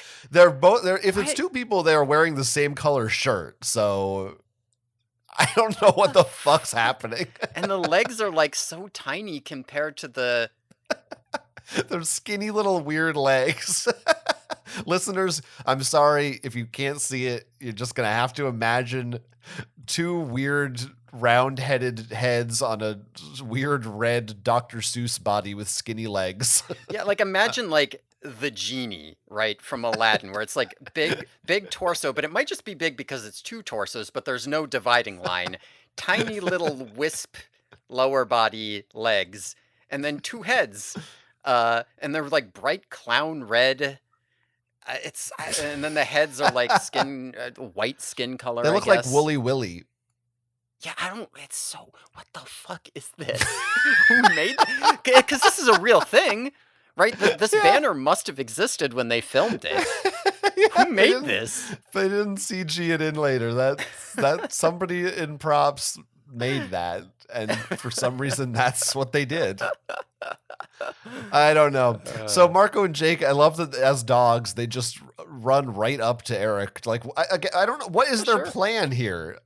They don't know that he's going to smell weird. Like, what do they think is going to happen? They're just going to go look at him and figure it out? Check him out. Who knows? By just going right up to him? Like, I don't get it. I don't know what they're trying to do. Yeah, well, what they're trying to do is that in the books, there's a scene where there are dogs around him for entirely different reasons. So they're like, well, we got to put in a scene where there are dogs around him and he doesn't smell because that's in the books, and then we get to use Homer. Right. So that's a reason, maybe? As they say, he has no human scent, and then I wrote in parentheses, "Ipede." That's pretty good. Yeah. I just, if you say human scent, how am I not going to think Ipede? Yeah, they changed it, because in the books they were like, he has no scent. And that's like impossible, but here that implies that he has a scent. It does. So why didn't they say he smells like a robot? He smells like metal. They just said, well, it doesn't smell like a human. That's strange. Right. Because, I mean, to a dog, like that, a robot would have a smell of some kind. I mean, fucking to a human. If you, like, hold metal up to your nose, it does smell like metal. Unless Erek is supposed to be just some weird alloy that doesn't actually have a smell, I guess. Yeah, or, like, has an unplaceable smell, because it's like, that doesn't smell like anything on Earth. You need an alien nose to smell it. So okay, they go back to tell the gang what they've learned. The gang being Rachel and Cassie, because Axe is watching TV and Tobias is eating roadkill or something. We don't know. Right, sure, yeah. In the barn. Right, in the barn, which it has. Now I'm noticing more that it really has been decorated more since season 1. There is more stuff in the background. Yeah. Closer look at Marco's shirt here, if you want to. Oh, right, the blue one, right. Yeah, the blue one. You can see it like right next to Jake. It does. Yeah. Some of those it's got like a floral pattern. Look like jean scenes, but then the material's not. I don't know. It's very weird. Yeah, on the collar it looks like it's denim. Yeah. But then it's just a shirt. Zutopia. Anyway, Erek jump scare. Yeah, Erek jump scare. Now, I need to keep talking about Zutopia because after this Erek jump scare, we see kind of a little bit, or we get a good like from above shot, which really lets you see Cassie's outfit in full. And I just want you to like look at this dress that she's wearing because it looks like complete shit. It looks so fucking bad. I can't even, like, first of all, why is Cassie, of all characters, wearing this, like, ankle-length dress skirt thing? But, like, also, it looks like a fucking sack. Like, the color is bad. It doesn't, like, fit her well. It doesn't fit the rest of the outfit. It is the ugliest fucking piece of clothing I've ever seen in this show. I can't even get my head around how bad it looks. And Rachel's got like a skirt that looks like it's made from the same material that I would be complaining looks bad, but like I can only see it in the shot with this fucking dress. It looks so bad. I mean, first of all, relax. Second of all, though, it does look like she took a beige curtain and just wrapped it around her waist. that is the effect. I can't even. There's like a slit like right up the front of it. Like that should be in the side to ease movement. It's like a 6-inch slit right in the front. It's like she's got it on sideways. I'm confused about like what is there an upper half or is that just like a long skirt? Like what does that thing look like? You know what I mean? Like, does it go under her shirt? I don't understand what it is. I mean, I'm assuming it's like a skirt dress, like a floor length skirt. I don't know the difference between a skirt and a dress other than length. Well, so I could just be, I don't know. I don't listen. I don't my understanding, which I'm sure is wrong. I would call a dress like something like a full thing versus a skirt like is just the bottom half. Okay. You know what I mean? Then that could be a skirt. Yeah.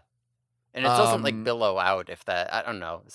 So maybe that would be more dressy. Whatever. The point is it looks, I can't even, I'm on this frame now and I just can't even deal. It looks like she's being cocooned by Shelob. Anyway. Jesus Christ. Like it's not even like who decided it was okay to put her in this, who decided it was okay to put this on. Who made this? Like what designer is responsible for even bringing this into the world? Let's just say this. I think Seropedia is no longer number 1 on our enemies list. I think it's Zutopia. Fuck you, Zutopia. They've fucked everything up. The Gap, I love you. I'll never complain about the Gap again. I was always a Gap kid. No lie. I was a Gap kid for sure. Crazy. It is crazy. Anyway, Erek's in this scene. Yeah. He shows up at the bar and he's like, hey, it's you guys. And we can talk more about like his acting and everything. And maybe part of my saying like surfer dude is just his face.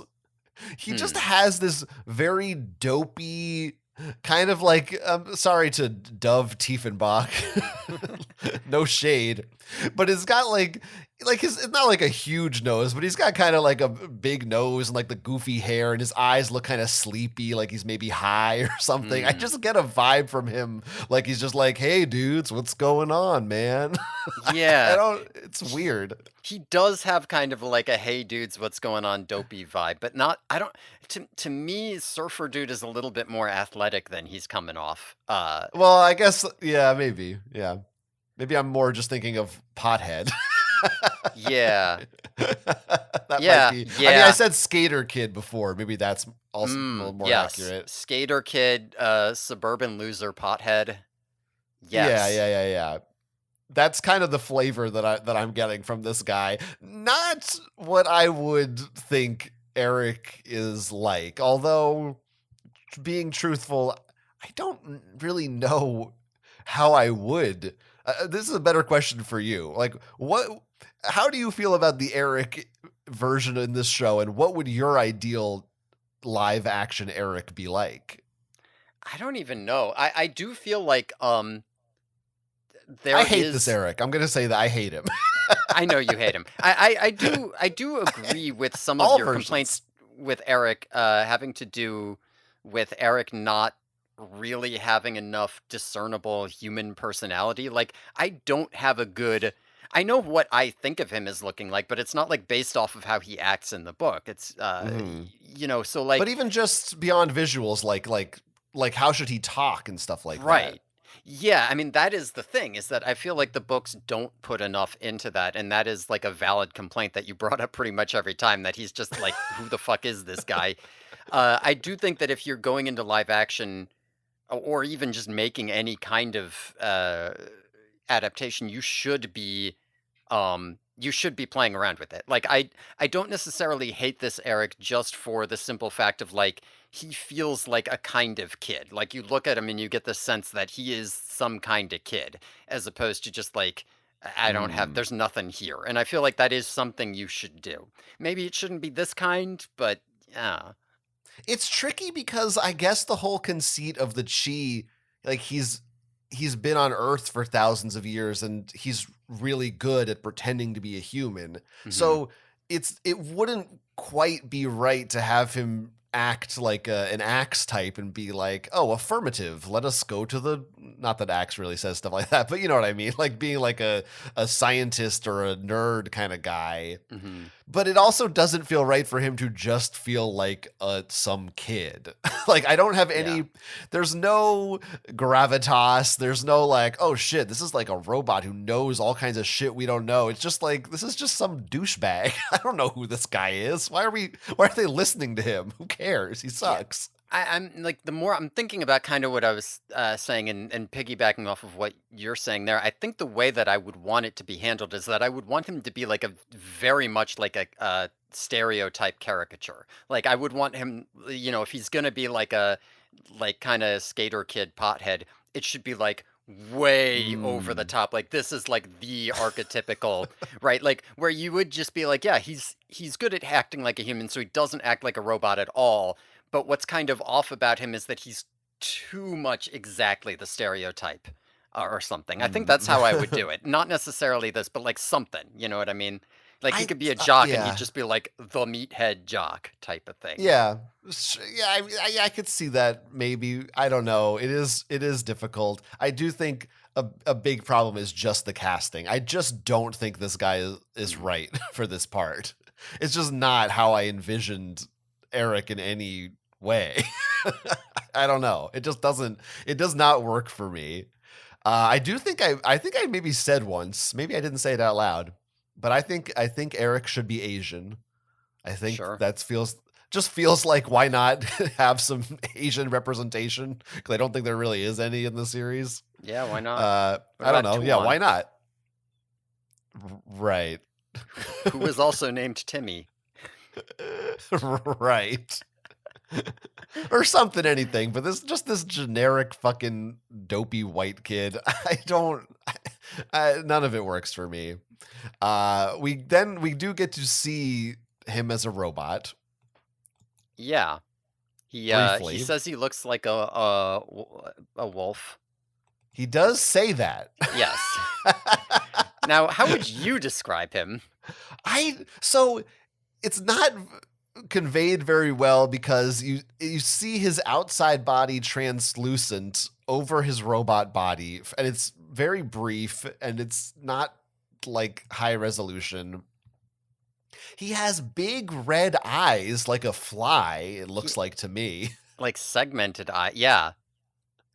I guess the front of his face is kind of like a wolf dog type of face, like a little nose and sharp teeth kind of. But it's so blurry, I can't really tell. And the skeleton of the body just looks like gunk. It just looks like, I guess that's a robot body? I don't know. It's not, it certainly isn't the, dogs No. that we get in the books, which I mean, I don't blame them for not doing that. But yeah, I almost wish they had, though, because I look at this and I'm just like, you know what Erek looks like to me is a monster. Yeah. He looks like the fucking rabbit from Donnie Darko. Like, he looks scary. Yeah, like I would say, I see what you're saying about the body looking like gunk, but if it looks like anything at all, it looks like a metal skeleton. And then on his head, he's got gigantic insect eyes. And then, you could say it's a dog mouth, but really what it is the snout kind of protrudes, and then he's got like snarly, nasty looking teeth. Yeah. Like he looks like he's gonna like rip you apart. Like you should be shooting at this guy. Like Jesus Christ. He does look It's like a fucking really fucked up. raptor or some shit. He is kind of terrifying. Oh shit. You saying raptor just triggered something in me. I have a new theory. He's the dinosaur from the beginning?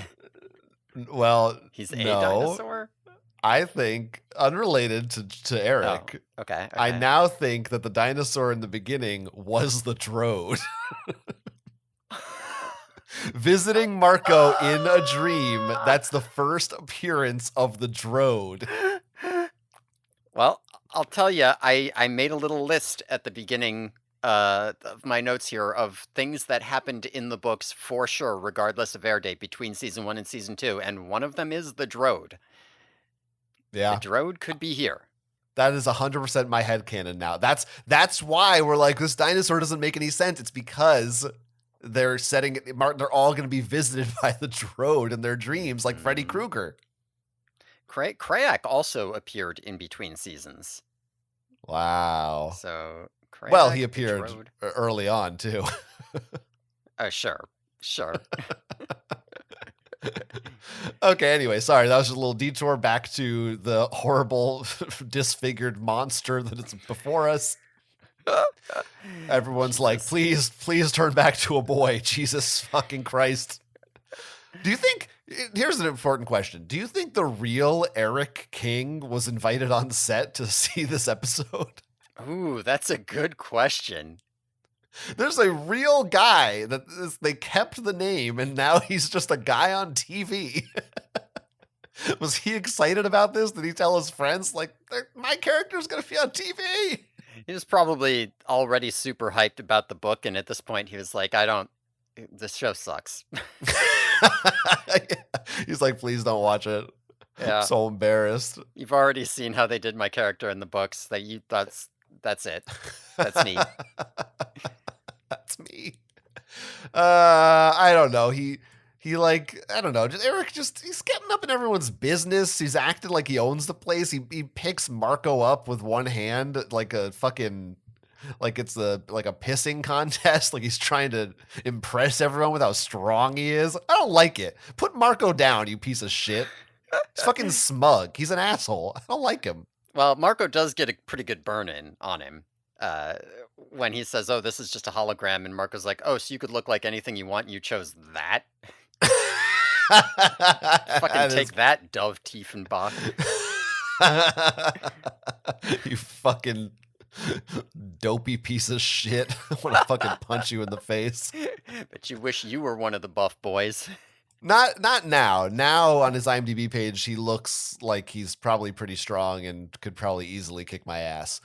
But I'd take my chances with this like 16-year-old version of him. He'd probably still kick A my ass, child. but you know what? I'd go for it. Sure. Anyway. I mean, I don't know, man. That might be true of him. 16-year-old me kicks my ass today, any day. But yeah, I'm looking now. By the way, he was 19 or same with something like that. 19-year-old me. 18 or 19. Anyway, okay. Well, what do we do now? Where are we going from here? That's Is a this good episode over question. yet? It's pretty much over, right? We are met almost Erek. exactly at the commercial break, but you're not wrong.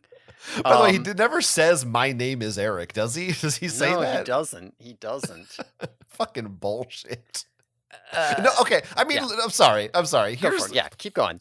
This is the this whole interesting episode, part. this is just, this is the Erek of it all. Yeah. So he does tell them, right, that, oh, I'm a dog-like robot, and he kind of says something along the lines of, yeah, I look like a dog, and that's why I really like dogs. They don't say that the Chi were dogs or whatever the fuck the Pemalites made they don't get into that weird shit at all. Right. I don't even know if he talks about he's just like, everyone on my planet looked like dogs, so that's why I like dogs. So I like, were they always robots? Were they made by anyone? Who knows? Fuck all that. Definitely not doing the thing where the Pemalite souls were implanted into wolf bodies and turned into dogs, like Scientology Thetans shit. And I don't blame them at all for that. I get that. That's fine. But none of the characters ever ask, "Hey, where did you come from? How long have you been here? Are there other Chi? Where are they?" Like none of these questions come up.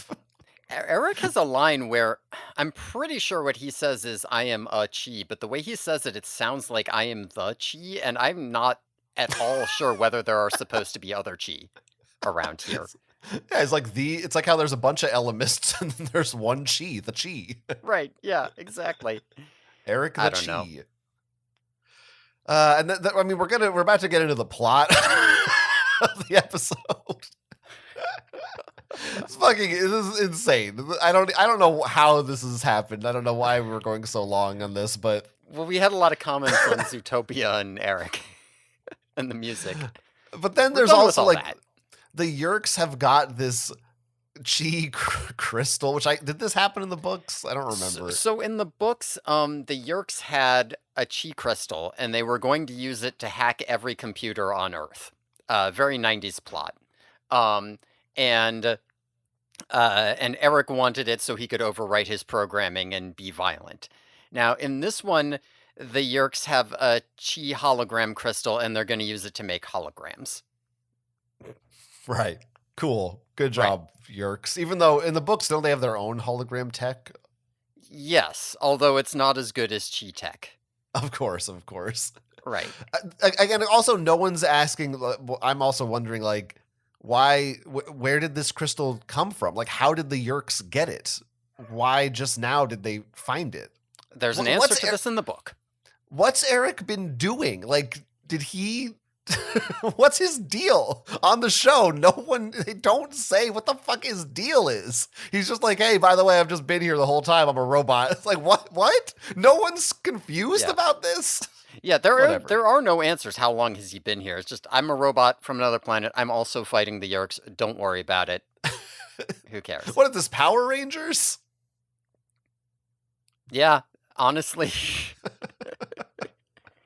I don't know. These kids are terrible at hiding. Yeah, standard thing. No morphs, no holograms. They're just in old building. Chapman's here. He's testing a hologram. Yeah, there's no transition. It's just like, hey guys, the Yeerks took a thing. Cut to they're somehow inside the secret Yeerk base. Like, where is this? How did they get inside? I don't know. The episode is kind of like what we did with this podcast. Like, they potentially do these more efficient ways of showing Erek, but then they kind of don't do that. They pad it out. So, Erek first is like, hi, it's me, Erek. At the commercial break. Like, we don't even get an explanation of what a Chi is until post-commercial break. How much time can we possibly have for this? Yeah, it is. Yeah, we're well past halfway through the episode before what ostensibly is the plot begins. Yeah. We do see Chapman. Visser 3's not in this, is he? No fucking Victor Trent. Yeah, I started getting a little bit worried because Chapman does say, like, oh, Visser 3 will be pleased. And I was like, okay, I'm glad you mentioned him. I'm wondering what to make about the fact that they said that he was wanted by the police, and that just doesn't seem relevant. Oh, right. Did you forget about that? What does that mean? did. Why isn't Eugene Lipinski here? I better see Eugene Lipinski again. I'm going to be very upset if I have to go through 2 more weeks of this with no Eugene Lipinski. They wouldn't do that to us. He must be coming. He must be. I'm holding that hope. Hey, Chapman's here, though. Yeah, that's fun, I guess. And you know what that means? Melissa's somewhere at home. She does exist. It's a good thing they don't turn right around and just see 4 children staring at them. Erek could use a hologram. He has them. He sure could. He sure could. I actually think this hologram effect is not too bad. Right. So, yeah, they do it. They do like a test of a children's playground, and then he throws like a brick at a child. Yeah, and something. And it like goes into the York pool. But like the way that it's kind of like in here when it you can see it when they bring it in. They do a good job because they've got the controller standing there. And then when they bring in the hologram, the controllers are like kind of partially in the hologram. So they don't just like take part of the screen and replace it with the hologram. They also line it up so that they have those controllers in the exact same pose in the new hologram. And it makes it look like pretty integrated. I thought they did a decent job with that. Yeah, it's not bad. It's not for this show. I mean, the problem is they don't do it again. There's not like it's like a setup with no payoff. Yeah. You know, like visually it's fine, but it's like, for what? Like, we don't like see them do something cool. It's just a MacGuffin. We just get the thing. That's all we care about. Yeah. Yeah, fair enough. Whatever. I'm trying to give any credit I can.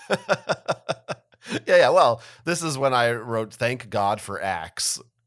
Because he shows up again, and I'm like, it's my boy. He's doing his thing. He's having a good time. Yes, back at Siberia, Axe is here. Axe says the word Animorphs. Oh shit! I didn't clock that. Wow. Yeah, that might be the first one. I don't have the actual line written down, but he's doing some kind of like, maybe like sportscaster announcer thing or something.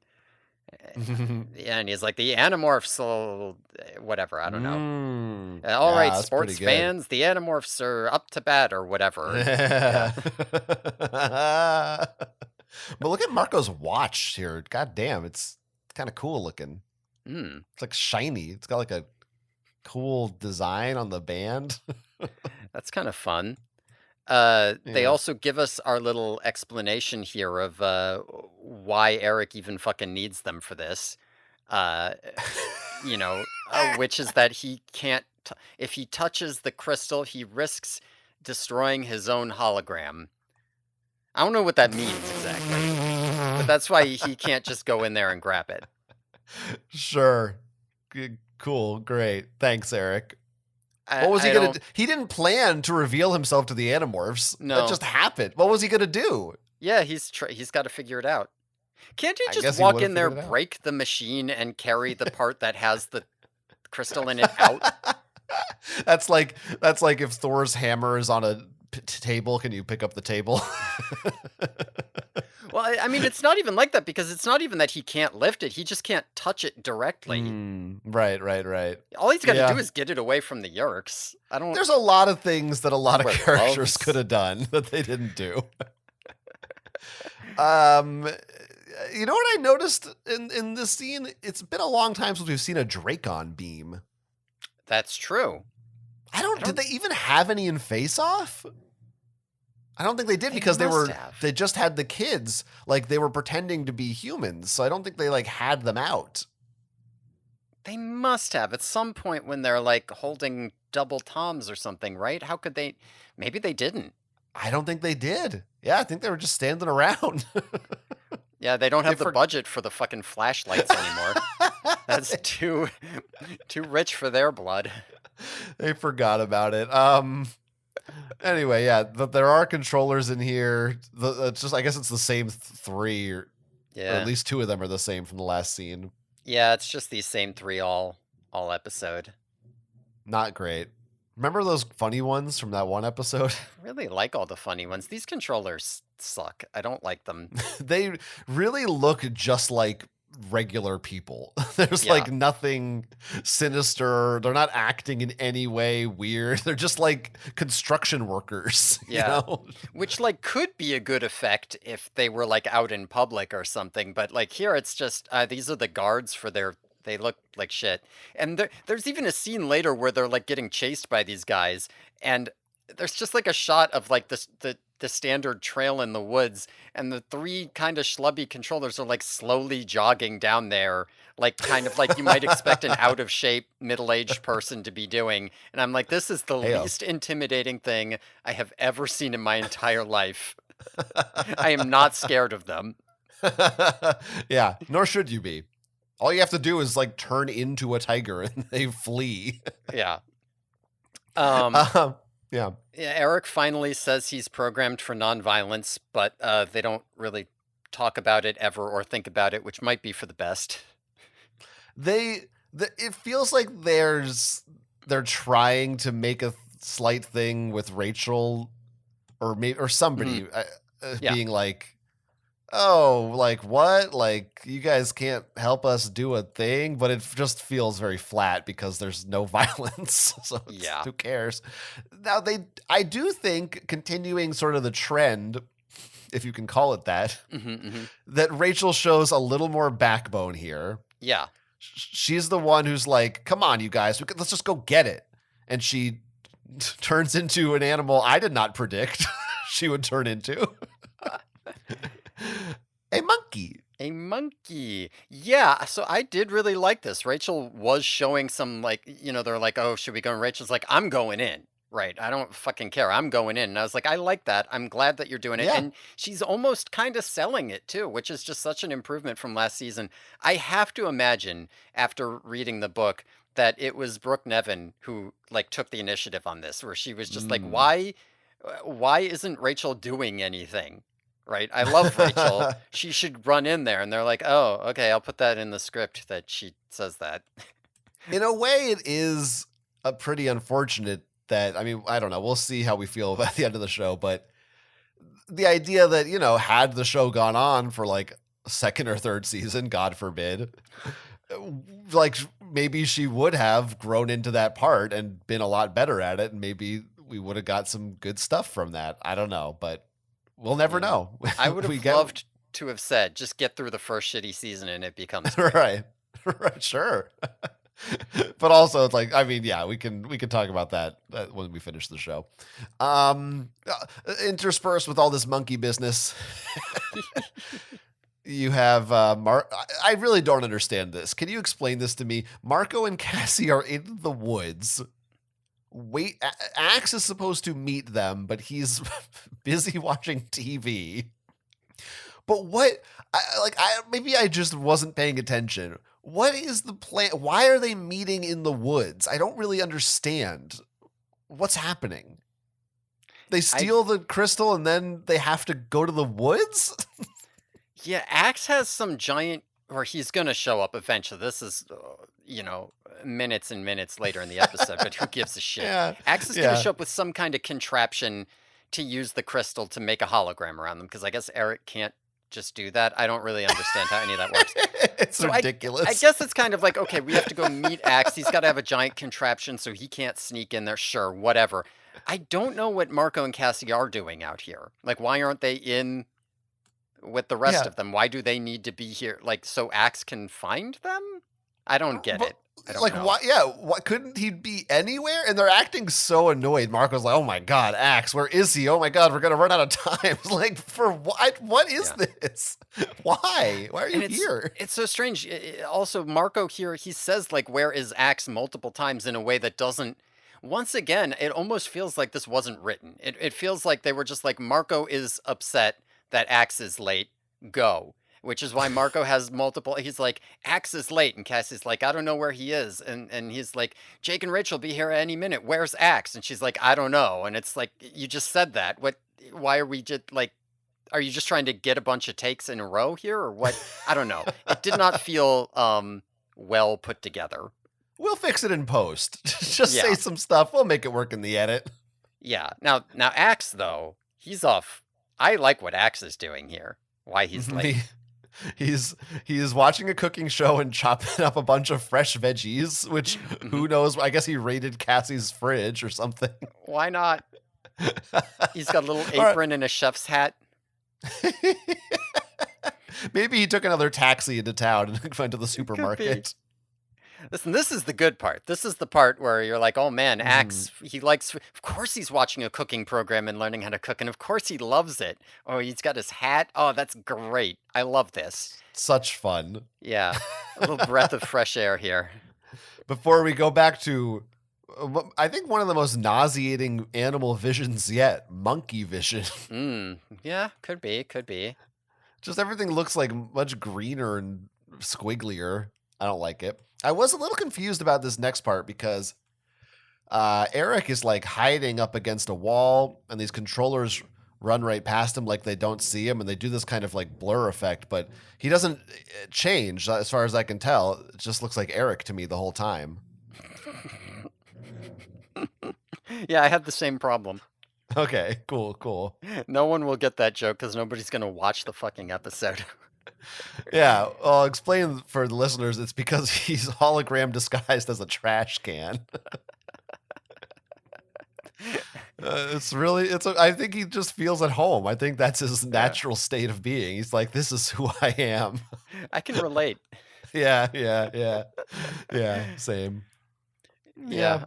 I mean, yeah, we're I done, don't know. right? He locks him in a room. Jake jumps at Chapman as a tiger, and he falls over. They run Right. out. Axe realizes he's late and has to run out with his contraption.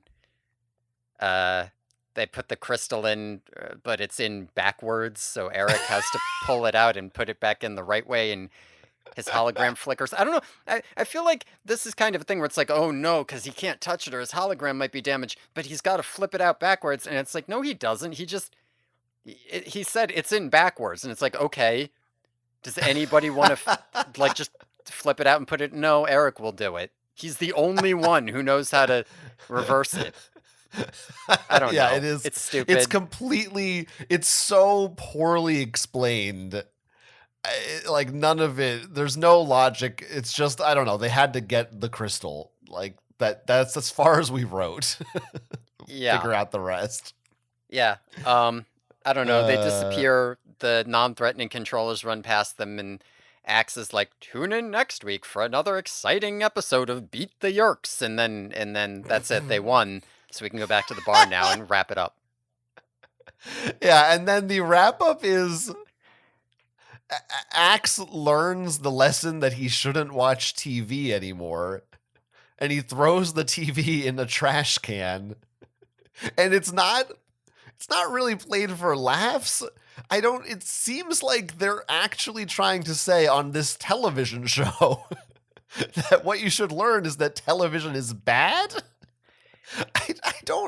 What are they doing? It's so strange to me the way that they go about it too, because like I maybe they're trying to make a statement for like parents or whatever because it's a kid show, but it's so like, because what he says, I learned that real life is more interesting than TV anyway, or whatever. And I'm like, what the fuck are you talking about? When did you learn that? What, because there was an alien robot? You expect me to believe that Axe is like, oh shit, I never thought about alien robots. That's way cooler than TV. No, you know what TV gave you? It gave you cooking shows that taught you how to chop vegetables. You're going to tell me Axe isn't way more interested in that? Of course he is. That's way more interesting. And they even built a plot line and they could have used, he's almost late because he's too busy watching TV. He could have been like, I realize now I got addicted to TV. I almost messed everything up because I was watching too much. So now I'm going to cut back. TV is good, but in moderation. Right? They could have done fucking that. They even set it up, but they didn't. No, he has to learn the lesson that real life is more interesting. What the fuck is that? How did that happen? How did we get here? It is like the craziest thing to put in your television show for children. Like, do you not know what you're making? What do you think this is, a book? What the fuck are you doing? It's played so oddly that I fully expected, I thought it was going to be a joke, and I thought it was going to be like, TV isn't good for you. And then I thought I was going to like turn around and go pick up a video game or something, Mm-hmm. but he's just unironically, yeah, TV sucks. Bye, everyone. Also, by the way, I don't know whose TV this is, but presumably someone paid for it and owns it that he just throws in the trash. Like, what the hell? It's his. He bought it. Okay, yeah. He got it on Amazon or something. I don't know. It's like with the ice cream. He showed up at the electronics store and the girl working there just thought he was so cute that she gave it to him for free. That's right. That's the disturbingly handsome life hack. That's how he gets everything. But the real resolution we've all been waiting for, of course, you all remember that Rachel and Cassie had a bet with Marco and Jake, and they lost. Did we say that? I don't think we did. We did. No, we. Okay. Oh well. I mean, we talked about where they argue about what they should do. I guess we didn't. Oh yeah, no, I said there was like a bet about they owe them a movie theater and nachos. Oh yeah, sure, yeah, we did say that. And so they all are like, now we have to go to the movies together. Clearly a double date without Tobias. It's definitely. Yeah. You're right. It says they Tobias who? I mean, in more ways than one. That no one gives a shit. This is the foursome. They're happy. Get back to your fucking cuck cage. That's right. Yeah. And then Marco takes the TV and has a voiceover at the end, like, oh, this was a Marco episode, I guess. Sure. I would like to point out one more thing about this scene that I really like that Axe does. It's something that's kind of subtle. It's easy to miss. So when Axe first walks into the barn at the beginning here, he's kind of off screen, and they I think they like ADR him in saying very quietly in the background, "Hello, Mr. Goat."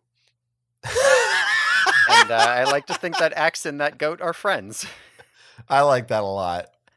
That's quite good. That's quite good. Yeah. So question about this episode. Oh, I love that. Odds that they ever mention Erek in any capacity again in the next two storylines. It's a really tough question. It's hard to answer because we have 4 episodes left, but only 2 plots. Mm-hmm. Because one's a 3-parter. So, yeah. I don't know. I mean, if there were like a whole season, I would say, oh, for sure he's coming back. But in 2 episodes, probably not. Unless the 3-parter is some crazy thing or they need to assemble the Avengers or whatever. Sure. But I don't think he's coming back next episode. There's no way they do like 2 Erek episodes in a row. Yeah, no, I am going with he's never coming back. And I gotta say, even this episode, the whole thing felt very nothing, right? It's so. I mean, you notice we talked. The first half of this episode took us like an hour 45 or some shit, and then we spent like 10 goddamn minutes on the entire. Because like the whole thing about him is just like he's a robot. They ran into a place and grabbed a crystal. That's it. That's all there is to him. There's none of this non-violent stuff, none of him infiltrating the Yerks, none of the weird backstory. There's no Chi Lonos or Mr. King or any of our other favorite Chi. Aww. Like at the very end, they're just like, "So you're gonna keep helping us?" And he's like, "Yeah, but I can't fight, so I'll do it in my own way. And they're like, okay, cool. And this is just fucking, what's his name? Mr. Perkins or some shit again. Like, who cares? This guy it doesn't matter. It's a They one-off. really did manage to take one of the craziest things in the books, and it just plays out like, just another thing. It's just a thing that happened. It's like no one. I think the biggest issue is the other characters and actors' reactions to it. Nobody is going, holy fucking shit, what the fuck? There's a fucking robot. Where are you from? And also Axe isn't like, oh my god, I've never, even from outer space, Andalites don't know about I don't remember. Do they know about the Chi in the books? Nobody has any fucking idea. And not only that, but Axe spends a lot of that book pissed off because Chi technology is better than Andalite technology by leaps and bounds, and he just does not want to admit that. He's like, well, I don't know how they did it, but yeah, that would be great. Like, that all should be happening, but instead it's just like, I don't know, there's another guy. Oh, he's like strong, I guess? Sure. I guess he did like 2 things that made him seem strong. And he like has holograms. Yeah, there was one time he did that. Like, who cares? He sucks. Where's my fucking underground dog park? Where's Tobias? Tobias was like, I don't want to be in this shitty episode. Here's the thing, though, that I will say, which is kind of in contradiction to everything else. I don't think the script of this episode is good. And I don't think the like portrayal of Erek is particularly well thought out or well executed. But I do have a feeling from this episode that I do think there has been some...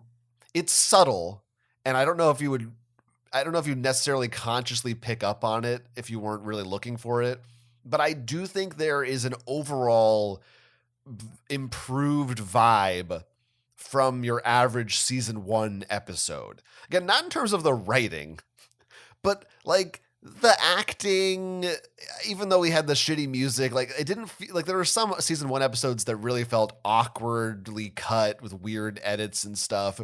It does feel to me like the show is sort of starting to, right before it ends, come together in a way that feels, I don't know if more professional is the right way to say it. It just feels a little more fully formed to me. And I don't know that I can quite pin it down to specifics, but it just feels a little like they kind of are starting to figure out what they're doing. Yeah, I don't know that I want to say it's more professional because there are some parts of this episode that are just such a complete mess and disaster. But like there are other parts that are like all the goofy fun scenes toward the beginning, they do work in a way that they didn't always before. You know, some of the characters, Rachel in particular, are getting better. The chemistry between the actors is there. You know, and because like even the writing issues are like the writing issues worked for those goofy scenes at the beginning. It's just that they weren't paced well into the actual story, and then the story was shit. And there were scenes that felt like weren't written. So it feels inconsistent, but there are certain parts that are improving for sure. And yeah, the editing doesn't have that bullshit going on anymore. Not so much. If you just like took out the music, you know, this episode jumps up like 2 points. and the fashion, of course, too. But yeah. I'm weirdly relieved that the show is over soon, but also kind of disappointed because I'm like, I do sort of want to see, like, it feels like maybe they could have got there, and maybe they'll get there in the next 4 episodes a little bit. I don't know. I'm naively optimistic, but yeah, there is enough like talent and chemistry at the core of this that I think if they just kept, you know, saying like, oh, we'll bring on whatever writer and director happened to be in the studio, and then we'll just never bring them back again when they do a shit job, right up until we hit someone good, and then they stay on, right? Like, I think eventually, if this had gone on long enough, they could have cut out all the shit parts and eventually had something good. You just gotta, you know, gulag everybody who doesn't do a good job until you find the ones that work. If they could have just at this point said, you know what, scrap season 1, We're just starting over. Like, pretend that didn't happen. That was our rough draft. Let's do it for real now. That might be good. Next week's episode is called The Front. Yes. Any predictions? All right. So, I mean, like, this could mean literally anything. The sharing is a front. So if it's a new plot line, then there's just nothing to be done about that. But here are some plot lines that have happened in between these seasons for sure. Wow. So there's the Drode and the Krayak and Axis TV obsession. We've been over that. Which we already got, yeah. Yes. We've also have Howlers to go along with Krayak. We can. Okay. There's significantly more time matrix shenanigans going on in here if we wanted to do a time travel episode. We have Jake and Tom's cabin trip has now happened, which would make for a good episode. The separation has happened. We could have a two Rachels episode. We've also done Taylor and the demorphing ray, which that is not actually out of the question. It would be well within their power to have, they've made a demorphing ray. Oh no. Tobias, you morph Axe. They lasso Axe. They put him in a cage. He turns into a hawk one time. They zap him with a shitty glowing effect. Eugene Lipinski goes, you incompetent fools! And then he flies away and the episode's over. They could do that. But why is that the front? Now, these are just things that could be happening. Now, what I think out of new plot lines that's most likely to be the front is the Yerk resistance with Mr. Tidwell, because we almost Mr. Perkins, had you that. mean? Mr. Perkins, you mean? Well, but he's not actually a Yerk. Like, he was I keep freed. forgetting. Yeah. Yeah. Go on. But like that is a thing that they could do, right? We could have like maybe the front has to do with like they infiltrate the sharing and it turns out there's Yerks there who are like allied with their hosts and on the side of peace. Or maybe that's all. Maybe we meet Aftran. Maybe that's all bullshit and it's just some stupid generic anything. I truly have nothing. I don't really think it's going to be anything you just said. You're probably right. Maybe the last one, maybe. I mean, they're not doing any of those other. They're not doing Howlers. Two Rachels. They're not. I guess they could do, but why would it be called the front? It's nonsensical. Yeah. If anything, the Jake and Tom plot sounds like it would work better under Changes, which is, we know, the finale's title, like that. But yeah, the only prediction I want to make that I don't even feel confident in is that Tobias will be back. God, imagine if he's not. I don't even want to go so far as to say it's a Tobias centric episode. That feels too strong because I think probably the finale will be more about the disc and Tobias again. So this might just be another one-off. Well, we know I don't know. I guess that doesn't have to be a one-off, so to speak, but that's my prediction is it will be just a random whatever. Yeah. That's a pretty safe one. Yeah, I do think that whatever it is, it probably won't come up. Like, even if it is a Yerk resistance, it'll be like Erek or whatever, and you'll never see him again. It doesn't matter. They won't be in Changes. Going through all of those, though, I am thinking now, fucking, the separation came out in between seasons. Two Rachels. They have two Jakes. Like, wow. There's like the sequel to Chinatown?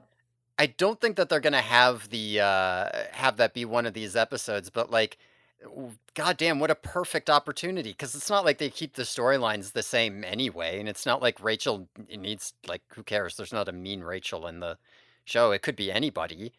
Yeah. What a great opportunity! Jake morphs a starfish, and then there's an evil Jake all episode they have to hunt down. Yeah, I mean, it does. They did already basically do that in the capture, but. No, but that was like one shot. Like that could be the entire plot. Like, right before the opening, he's like, "Oh my God, there's evil me," and he does an evil smirk, and then all episode there's just another Jake. Maybe Axe watches TV again. Yeah, maybe he's like, I was wrong. I picked up my TV and I'm watching it again now. Now I'm watching videotapes. Did they ever see Conquest Galaxy, do you think? Eventually, they probably did. Yeah, they had to wait till it was at Blockbuster. Kids, ask your parents. Listeners, if you'd like to let us know what you think about this episode or future episodes, Eric, do you like him? Are you neutral? Do you think that dinosaur was the Drode? Email us, theyerkyboys@gmail.com. And check out our Patreon page, patreon.com/theyerkyboys. For $5 a month, you get a bonus episode every week. This week, we're going to be discussing the 1986 remake of Invaders from Mars, directed by Tobe Hooper. I think it's I never can keep it straight. I'll look it up for the show, but his name is Tobe. Oh, that's Toby, right? Or is he just? It's not just Tobe. Toby sounds better. Yeah. Well, I mean, I know. I wish it was directed by Toby. That would be great. Hey, check my stuff out online. Follow me on Blue Sky at Quentz and stuff if you want. And stuff. Thanks everyone for listening. Tune in next time and we'll be talking about Season 2, Episode 3, The Front, in which, like, the sharing or something maybe? On the Yerky Boys.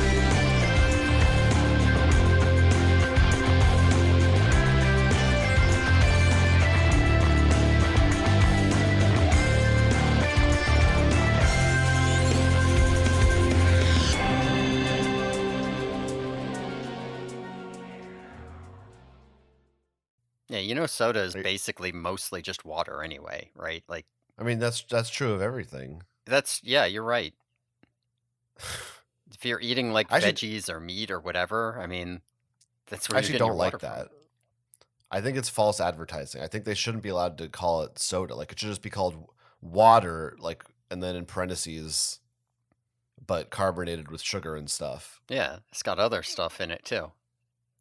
Like, you know, coffee is like 97% water. Yeah. It's just fucking water. It's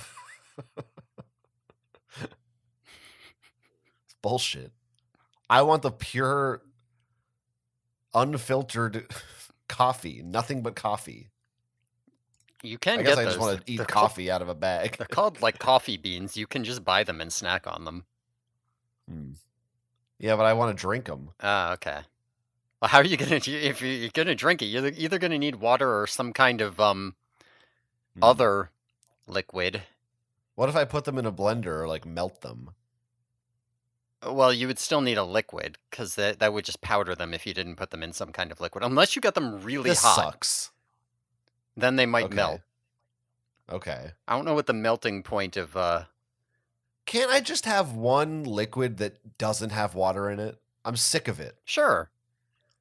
But it's going to be like, you know, a thermometer mercury or something. Lava? Yeah, there you go. That's sounding good. This is my quest. Your quest. I mean, it wouldn't be that hard to drink liquid that wasn't water. You just, the consequences wouldn't be so good afterwards. You know what I want to drink is the stuff that the Terminator turns into. The T-1000. Just like liquid Terminator metal. Like what Neo had happen to him. Right. I mean, yeah, I suppose. It's sort of like drinking it. It went down his throat. It's fucking stupid. Shut the fuck up. Shut the fuck up and start the show. Okay. Oh, shit. We're recording, aren't we? I forgot. Yeah.